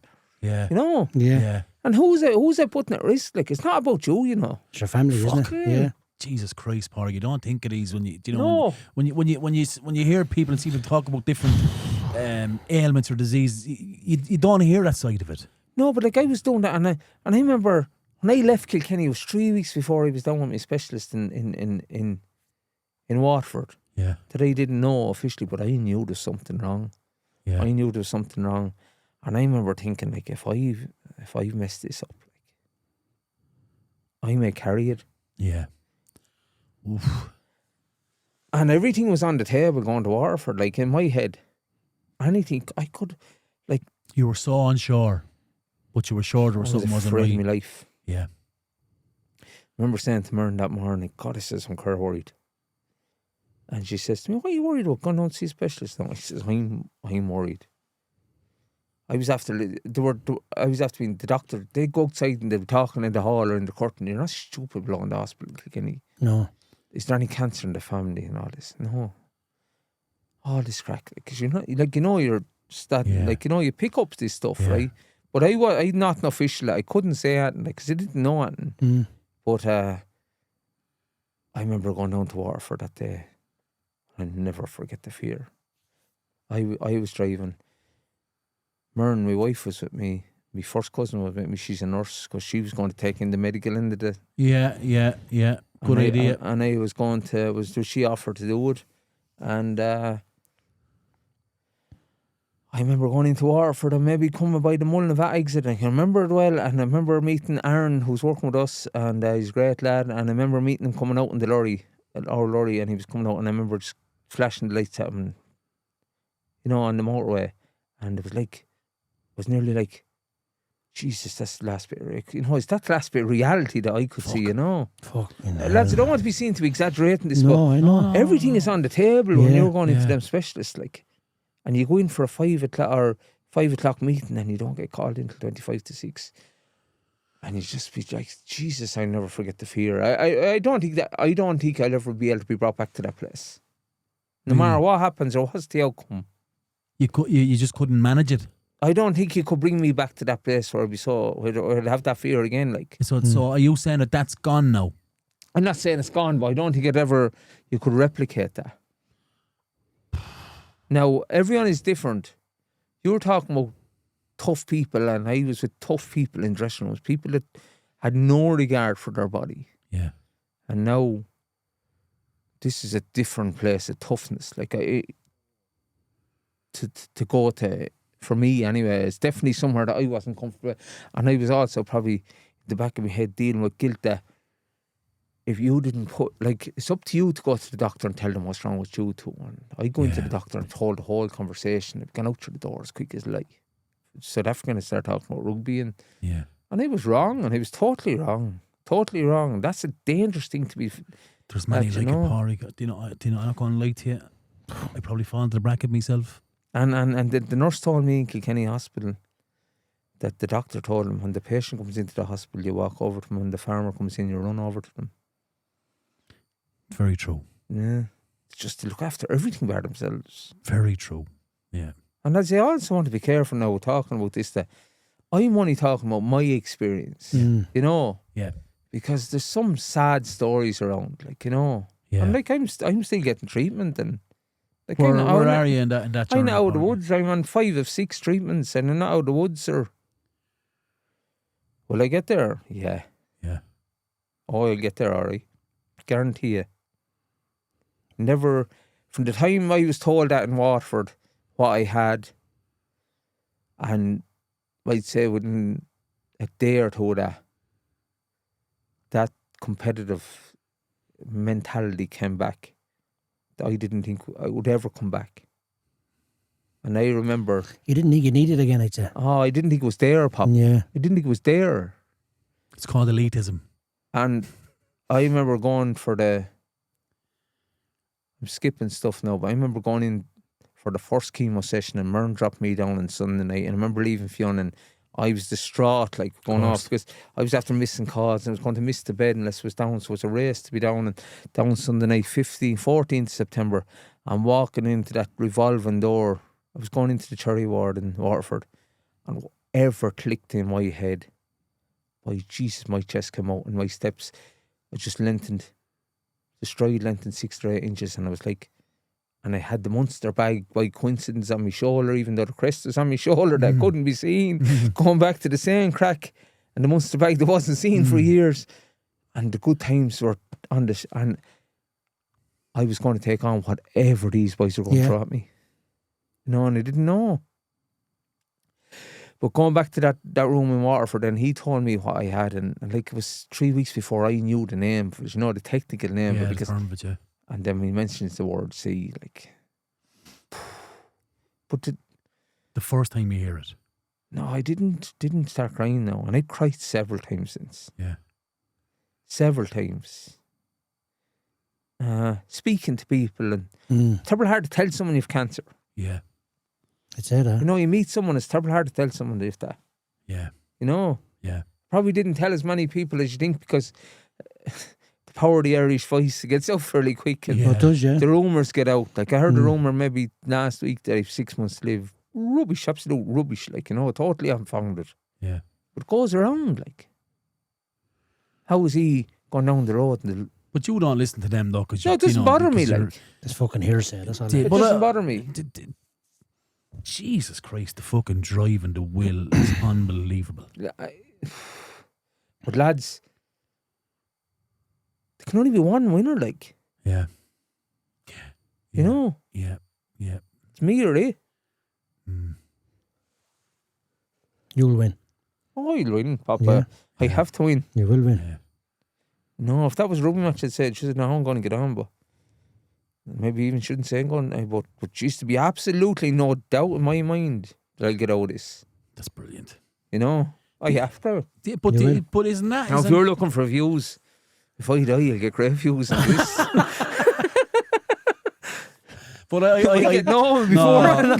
Listen, I think the positivity is in recovery is very important and in battle. And I remember of that long. You needed Padraig. Yeah, that 45 minutes that we spent in that room in Waterford.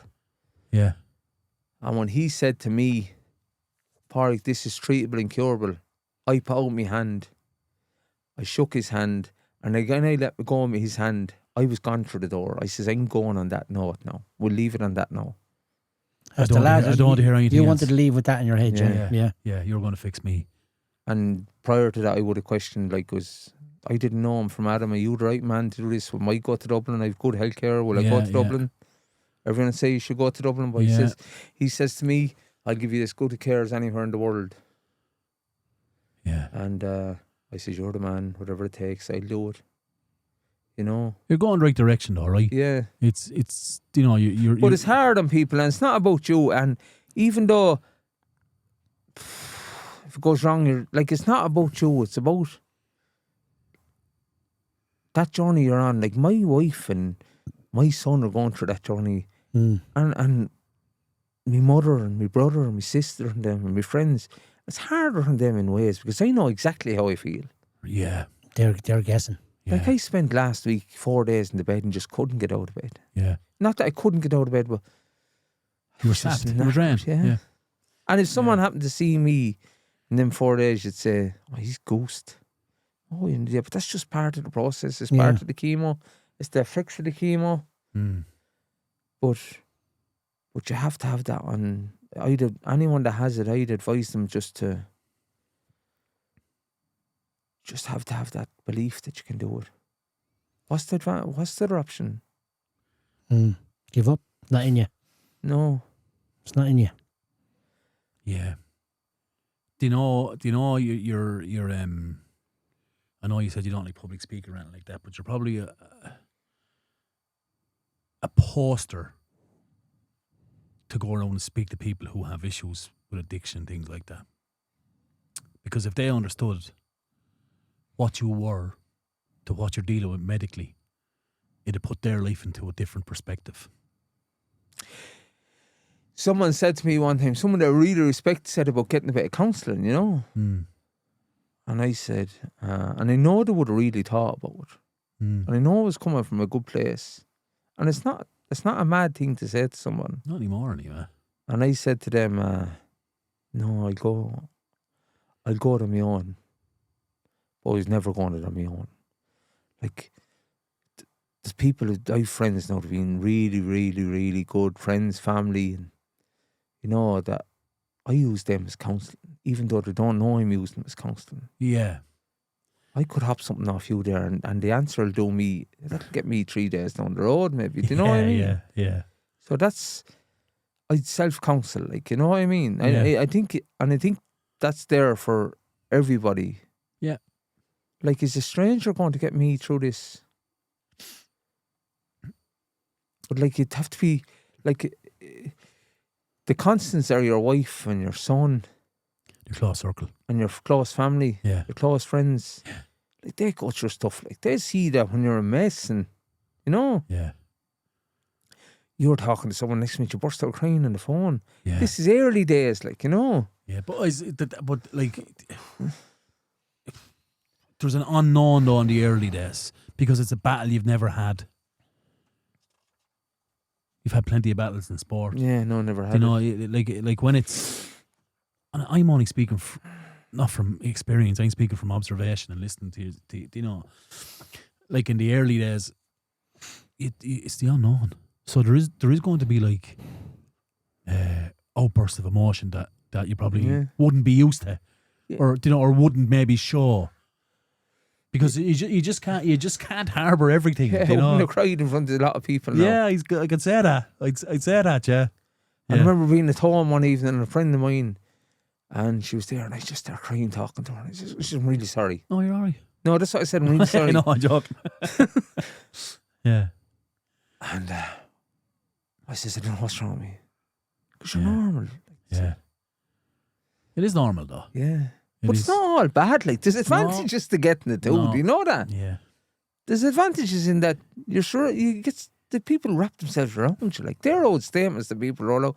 Well, people are very good at what they do, and there's some people not good at all. Yeah. No. Some people just avoid you. Like. Yeah, but I was afraid at the start. I remember saying at Blow and Waterford in the hospital, I said the last thing I want is people to avoid me. Yeah. Because people do avoid you. Like. Oh, they do, yeah.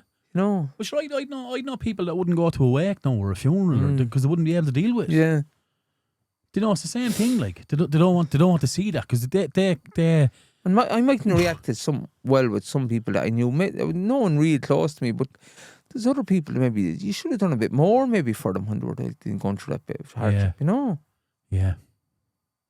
People look at you and say, "Oh, just he's grand." People look at the podcast and say, "I thought he was sick." Yeah. You know. Yeah, it was by pure chance we got you here, like, because you did reach out after one of the episodes, and he's like, "That's Padraig Brennan, man. He's played rugby." Remember me saying to you? I remember saying to you, it was keep up the good work. I was watching Allison or Connie Bourne or someone. Yeah, I was like, "That's fuck. Just he'd be great to get on, wouldn't he?" And he took convincing as well. Like, you're like, "I don't know if I'd be any use to." I say, "No, you'd be all right." But yeah, you're more than all right. No, but like, it's that old mentality, and it comes from. Just dealing with maybe the facts of the matter sometimes. Remember my mother telling me one time when we were younger, never be afraid to tell the truth. Jeez, if you want to get in trouble, tell the truth in this world.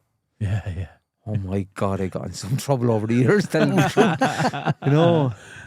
But no, anyone that's suffering or. But I wasn't old. I was given hope, and some people don't get that chance, you know. Mm. Wow, you're living in it. Fair play to you. No, some people don't get it. Yeah, yeah. Unfortunately, yeah. Some people get it and don't make it, and there's no chances. Yeah. I remember saying to the doctor that day, "Sure, listen, they could be killing the car park, getting into the car." Yeah. Stupid thing come into your head, but you're trying to make it like that. You know, that was just, you know. Yeah. But it's not a rehearsal either, you know, and like you're still doing a bit. Still tipping away, doing a bit. Yeah, and you're down getting the scan and you're talking to these 3 or 4 lads before you go in, and I haven't really doubled up with anyone. I haven't buddied with anyone. I don't want to do that because if anything happens to them, you know what I mean? You have to, I think it's you ride your own horse in this job. You know what I mean? Because even though you're under the banner of cancer, there's hundreds of types of cancer. Yeah. My one is seemingly more curable than others. I hope. Yeah. Everyone tells you that. I remember my brother would have went and done a good bit of research on it. Yeah.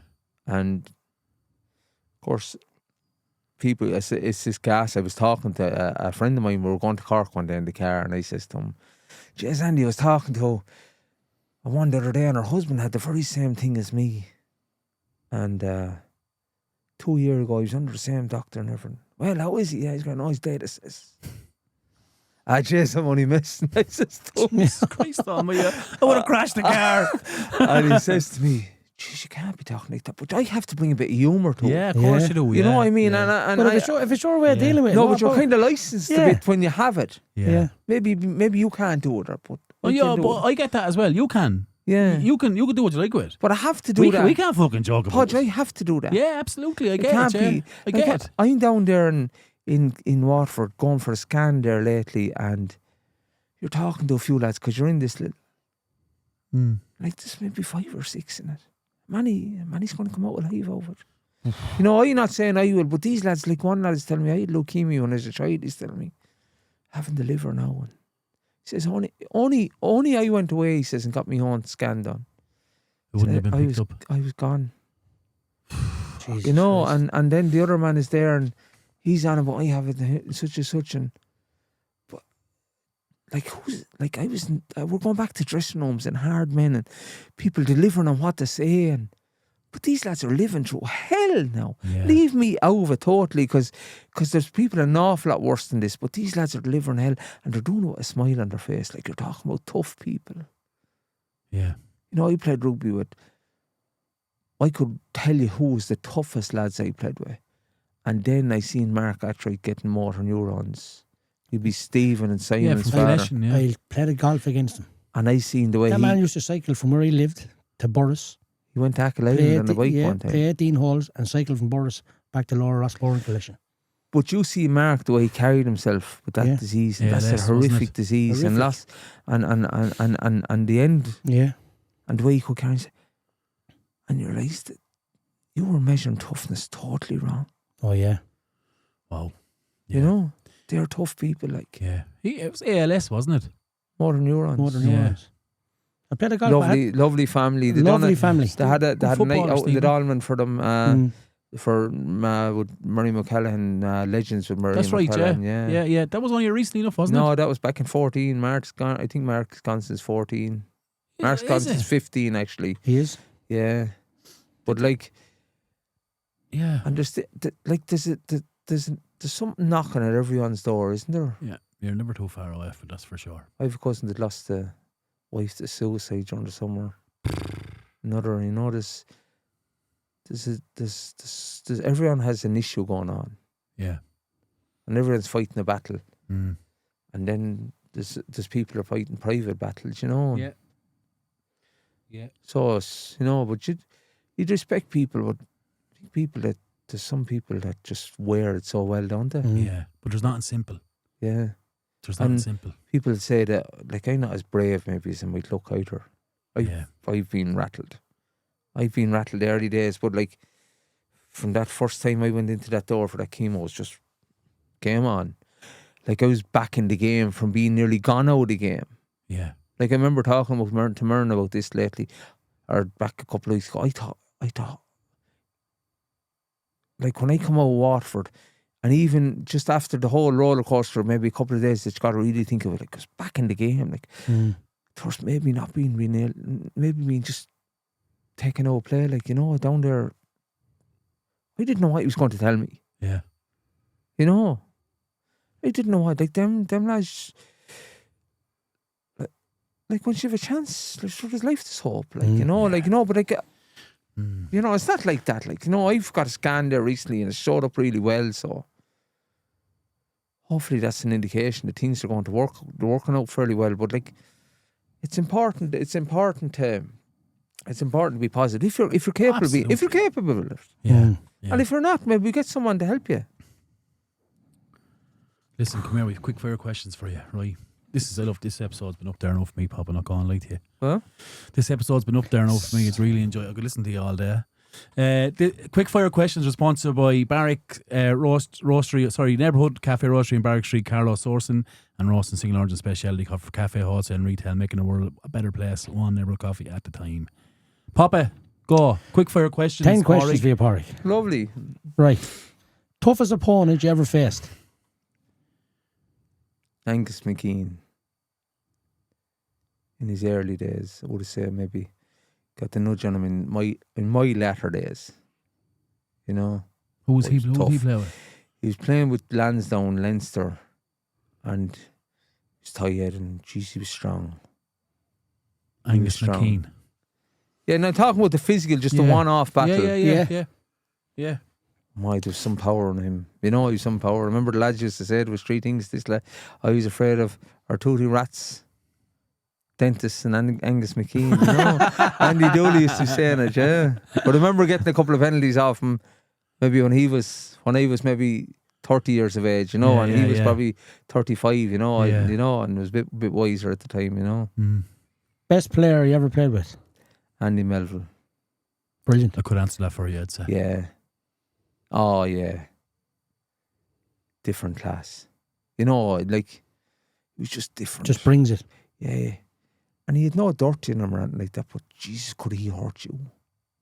Seen him hitting a lad. Seen a lad hitting him in an off-the-ball incident in Clontarf one day. And he tapped the ball and... Went. No, he veered off and he went for your man. My God, could he hurt him? He just knew where you were more vulnerable. Jesus, could he hurt you? Did you ever get belt? Did you ever get tackle on? Oh no, they would have trained again, but I never remember holding pads and running at you and things like that. Yeah, but yeah, he was tough. Or he was like he tough he's tough the way he's saying it. He was tough, yeah. Yeah. Favourite rugby memory? Don't really have one.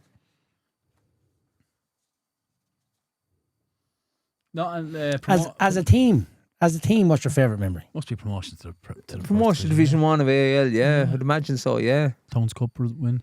Yeah, but I felt that, but like AIL was even, no disrespect, but that was a different level now, you know? It was a different level. Big step up. Ah, yeah, it was, yeah.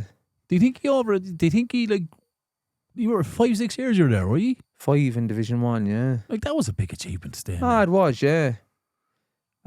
Would you have been, no disrespect now, but would you have been probably the smallest club in it? Yeah, we're more, probably with great supporters though. I'd say we're the best supporters in the country that time. Means a lot, doesn't it? Oh, yeah. But the go. The travel, yeah. No matter where you're playing. Yeah, they did. And Is it still like that now? Nah, no, they'd be good supporter. But I remember, like, when things started to decline and the sport, I remember going out one day and the crowd wasn't there.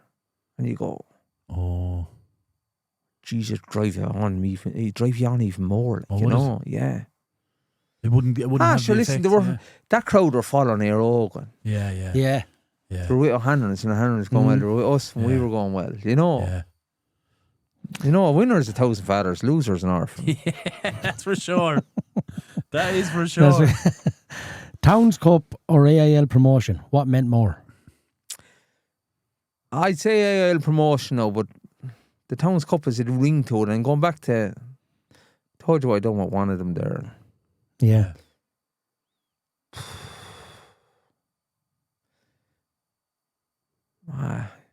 I wouldn't. AIL was at a different level, but It's just something about a cup game, isn't it? Towns Cup medal, like, you know, It's quite prestigious. It's a quite prestigious. you know, that trophy that we won in 96, 97, like, that's the very same trophy that my great grandfather lifted in 1904. This is before the war and all. It's this. crazy thing, sure, yeah. Under English rule at the time. Yeah, I was going to say, under English rule, sure. Oh, it's proper rugby times, like, you know. Yeah. 93 years in the difference. Yeah. 93 years. Jeez, you were a good while looking now. Yeah. I wasn't, no. I'm good at maths. What keeps you going now? Sure. You'd have great old memories of it. Sure, we're working at home, we're farming. And what do you mean? In what keeps me going? In what way? Like, what keeps you going to matches? What keeps you going? You're interested in the game? My wife would be more involved in the club than I am now. And like, previous to us meeting, she wasn't involved at all. She was president last year. Oh, go ahead. Yeah. She's very involved and she gets a great kick out of it. And I love to see her involved in it, you know. Yeah. That's great, like, you know, if Well, you're young lad player. Yeah. And if you weren't involved and she was involved, it's different, like, but it's not great to see that, like, we'll go to the matches and go on together and she wants to go as much as I want to go. Does young lad play anything else? No, actually. Just rugby? Yeah. Brilliant. Favoured meal after a match?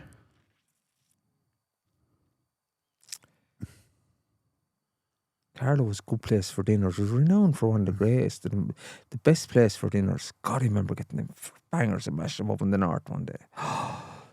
God. Jeez. I remember she just got some dose out of them. Go ahead.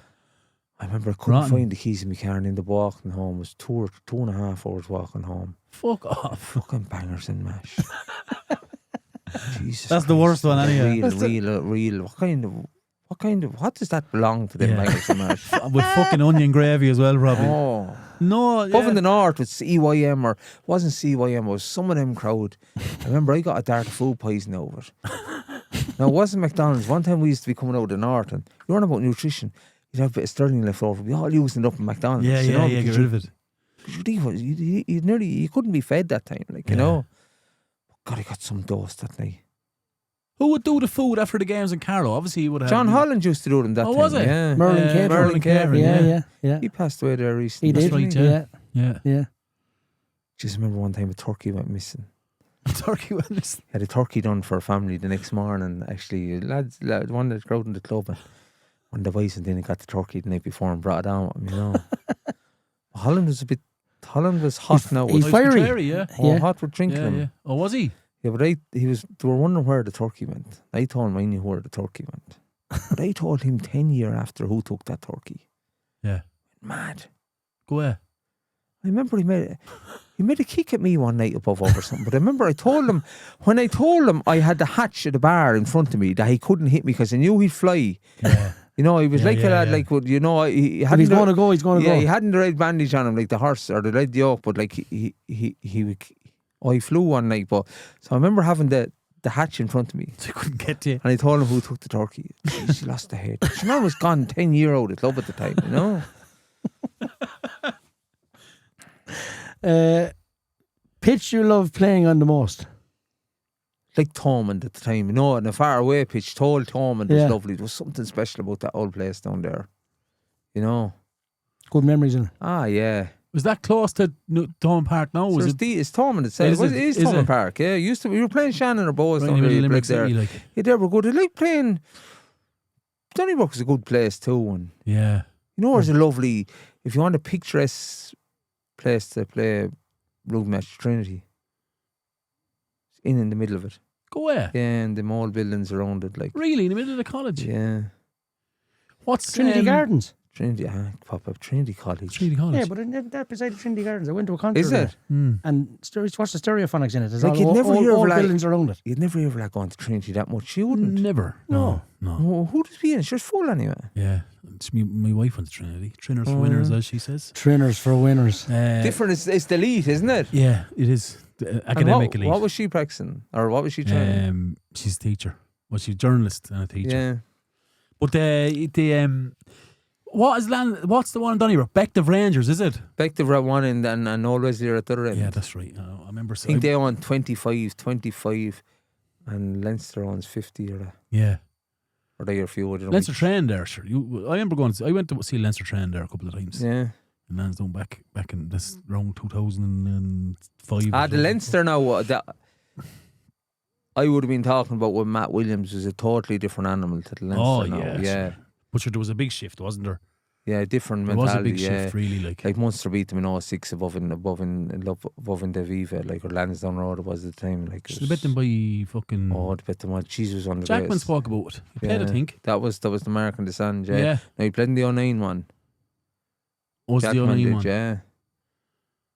But he thought it was. But like they brought people like O'Brien and Furlong and all these different lads that changed that. Like that was a glorified. Like you go back private to Leinster or Ireland years ago, it was a glorified means test because it was coming through the private school system. Yeah. So then it was me, like, you know, any of them schools are serious, like Clongowes.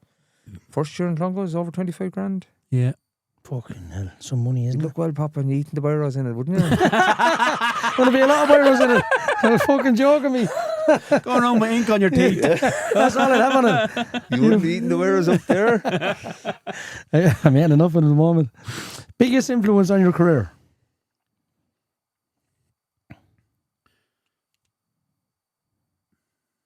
Couple of individuals, like Andy Dooley would have a massive influence. My father probably would have shaped me. And when talking about my father, like, when people go back, she's on about his father the whole time. No, but that, I think he gave you that kind of bit of grit, you know what I mean? Like, yeah. That has to be some way in your DNA, doesn't it? Yeah. It's ingrained, isn't it? Yeah.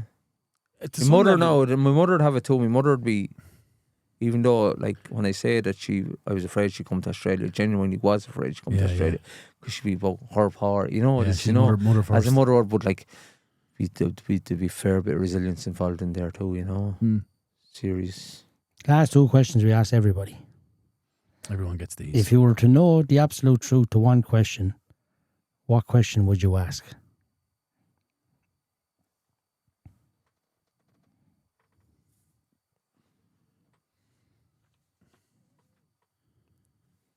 I don't know.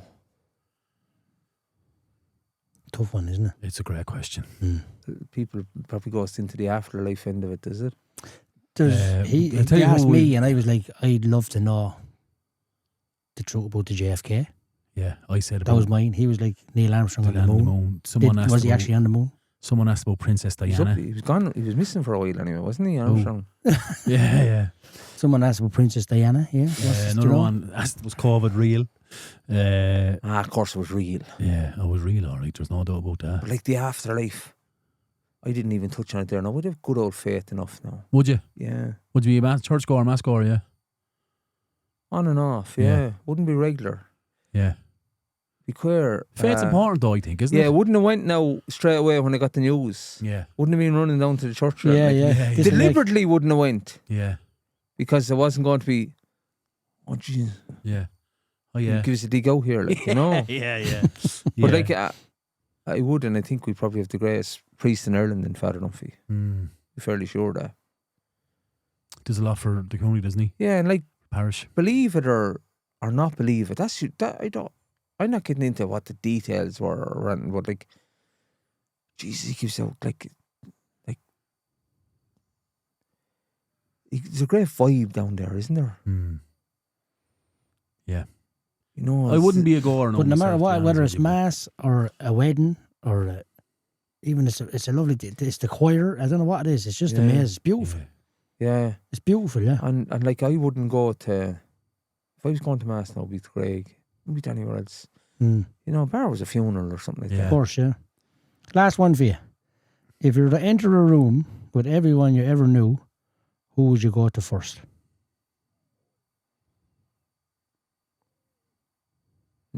Now? My father. Up to yourself. Give us back that medal. No, because he's probably the only one, like, really, really close to that you'd ever lost. How long has he gone, Padraig? Gone since 21. Fell at home, out working, and got bleeding the brain, and in hospital for 3 months. We had him at home for 8 months. Was he active before that? He was? Looked after him, yeah, fully active at 85, and then just, he wasn't left great after the fall. But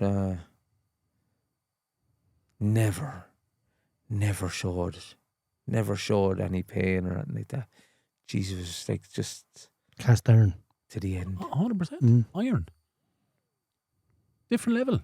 I'm telling you. Yeah, no, I don't know what was going on. Like, he got serious brain injury, like, but never complained.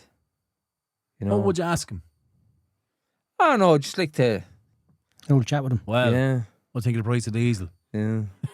You make something easier yourself to the name of that podcast. Brilliant. Thanks very much. Just to remind lads, the website is up and going. You can catch up on all the past episodes, keep up with what's new, and there's a newsletter. And we also have a shop, and you can buy these old jerseys on the shop. Papa wants a new car, lads. We look after him, get buy a few jerseys. That's for you. Thanks, lads. Thank you very much. Fair play. Okay, it's that time of the show where we have the COO, Shannon Redmond, on her phone. How I'm trying to read the question. I'm trying to read the question. You're supposed to be professional. You know I haven't to call out the sponsor. I haven't done that yet. This is sponsored by Brew.ie. That's Brew.ie with 3 W's. Oh my God, the face of disgust from Shannon. Anyway, contact Craig for all your internet or Wi-Fi. He's not a Wi-Fi provider. He makes internet pages and he's a whiz. He's a whiz. Anything you need done in relation to social media, online stuff, Craig is the guy. You'll find him at Brew.ie. That's Brew with 3 W's. Shannon. Just websites, not social media. I know, yeah. I just websites as well. That's what he does. It all. He does funerals, weddings, discos, the whole lot. Goodness me. Right. There you go now, Craig. You're after expanding. I'm yawning. How do you ask the question? Yeah, go on. Are you all right? How are you doing? Grand. I'm good. How are you? How are you this week? I'm good, yeah. Busy. I'm in a space in my mind where I'm counting down the weeks till I'm away on holidays. You're always away on holidays. And it's but this is the longest stretch. How many weeks? 11. Yeah. I How feel are like a you child come up to Christmas. ever going to survive? The 11 weeks? Yeah. I don't know. Just stay strong. I don't know. I bought my first pair of Ray-Bans for it. You're a bit early on that now. Oh. And for the holiday, like you're Oh, a bit I had early a few buying the bob. sunglasses. Have you bought I bought a pair of Ray-Bans. My very first ever pair. Oh, stunning. Your first designer purchase, was it? Is Ray-Ban considered designer? I don't think so. So I have designer. Like what I have price designer range? stuff. Primark. Stunning. Bit of new look. Tesco. What's that called? F&F clothing. Yeah. Yeah. Zara Men. Zara Men. Rockport. You've lost me. Exactly. Yeah. Okay.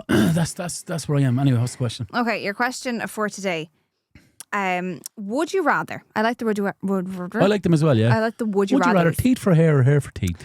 Would you rather know how every movie ends before you watch it, or know how every relationship ends before you start it? Now, by relationship, it could be friends, it could be... Yeah. Okay. In life and relationships, it's a journey, right? Oh, stunning. It is. It's Yeah. ups and downs. And you wouldn't go on that journey if you knew the ending. Mm-hmm. So I would pick the film one. But that also aligns with current life more V, because the bit of Gaelga in there for just few chance shopping at Gaelga the last 6.5 weeks, so we have to get in there. Because in the space where we are now in relation to watching films and that, you can jump to the end. Yeah, but if you do that now... Oh, that's happening. Whose was that? A lot of people do that. They go right to the end? Say if it's a whodunit. Ah, no, you're mad. I'm telling you that that is the mindset. No, it's done. It's fine. It's the Vine demograph. People want short things. They want to know yesterday. Okay. Honestly, Surprised at that now. 6 seconds. If I was sitting at home watching something and who done it, and someone wanted to jump to the end, Yeah. listen, I'll tell you who done it then. Yeah. It'd be me. yeah. I'm doing it now. So yeah, I'd probably pick the movie one because relationships are a beautiful thing, man. You know, like go with them. I don't know. I agree with you, but I'm also like, don't waste my time. If I can see. Yeah, but you wouldn't know. But yeah, but I'll see at the funny. end. It's like, say for instance, grief. Right, the love you have for that person, grief is the price you pay. For loving that person, Yeah. right, or whatever it is. In relationships, the journey you take is the price you pay for the heartbreak. It is. Ew. Shakespeare, who? If you just fall in love with me, Shannon, just rise there. Oh my God. No, but it is right. So like, I mean, I was terrible at relationships until I got married, until I found my wife. But It was did well when you got married. So. Blag me away to marriage. But no, I think it's a lovely thing to shape you. Find out who kills someone in a film won't shape you. And, okay, that's fair enough. I and agree the mental with you. attitude of people, and I don't know. I'm looking for a word and I can't find it the last 5 minutes. Concentration. The concentration of people, I think, isn't there anymore. Attention span. Yes, thank you very much, Shan. Attention span. Yeah. Did you answer it?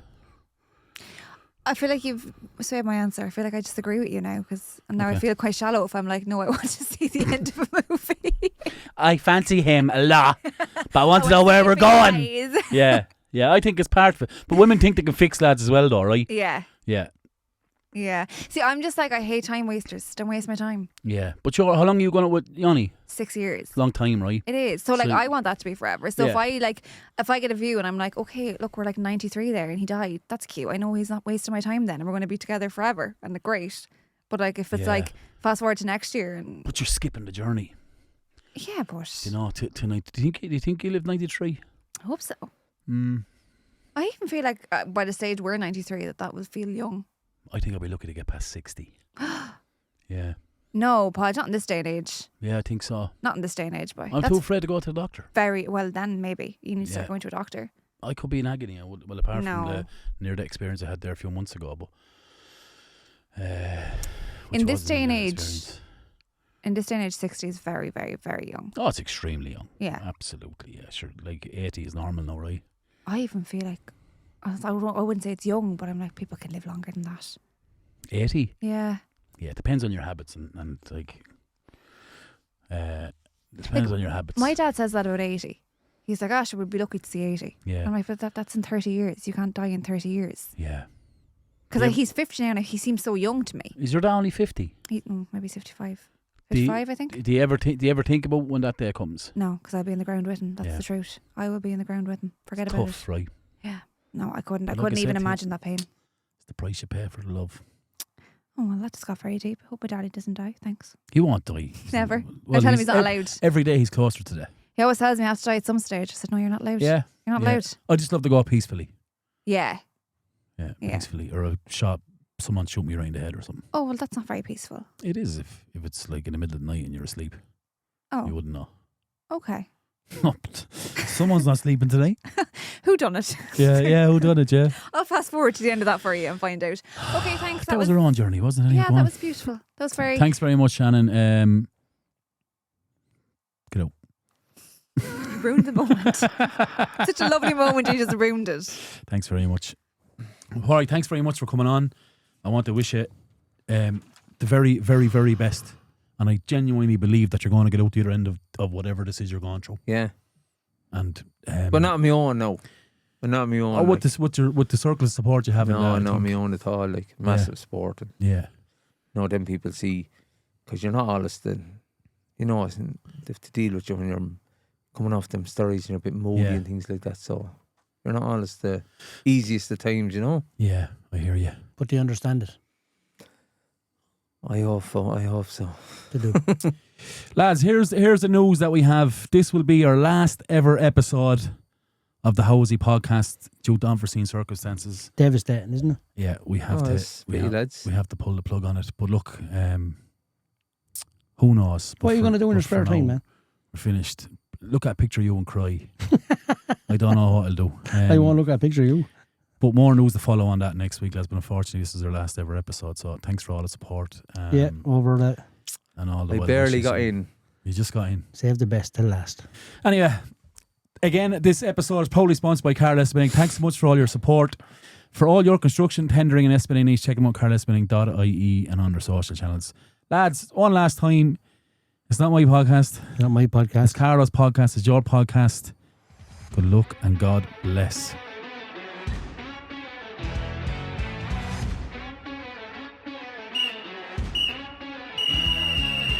That's full time on this week's episode of the Hosey podcast. Available on all podcasting platforms. Find us on Facebook, Instagram and Twitter/X. Proudly sponsored by Ampifi. Got a story to tell? A voice that needs to be heard? Get in touch with us here in Ampifi, Carlow Town's professional home for podcasters of all kinds. We can be found on Instagram at Ampifi Podcast Studio. Ampifi, power up your podcast.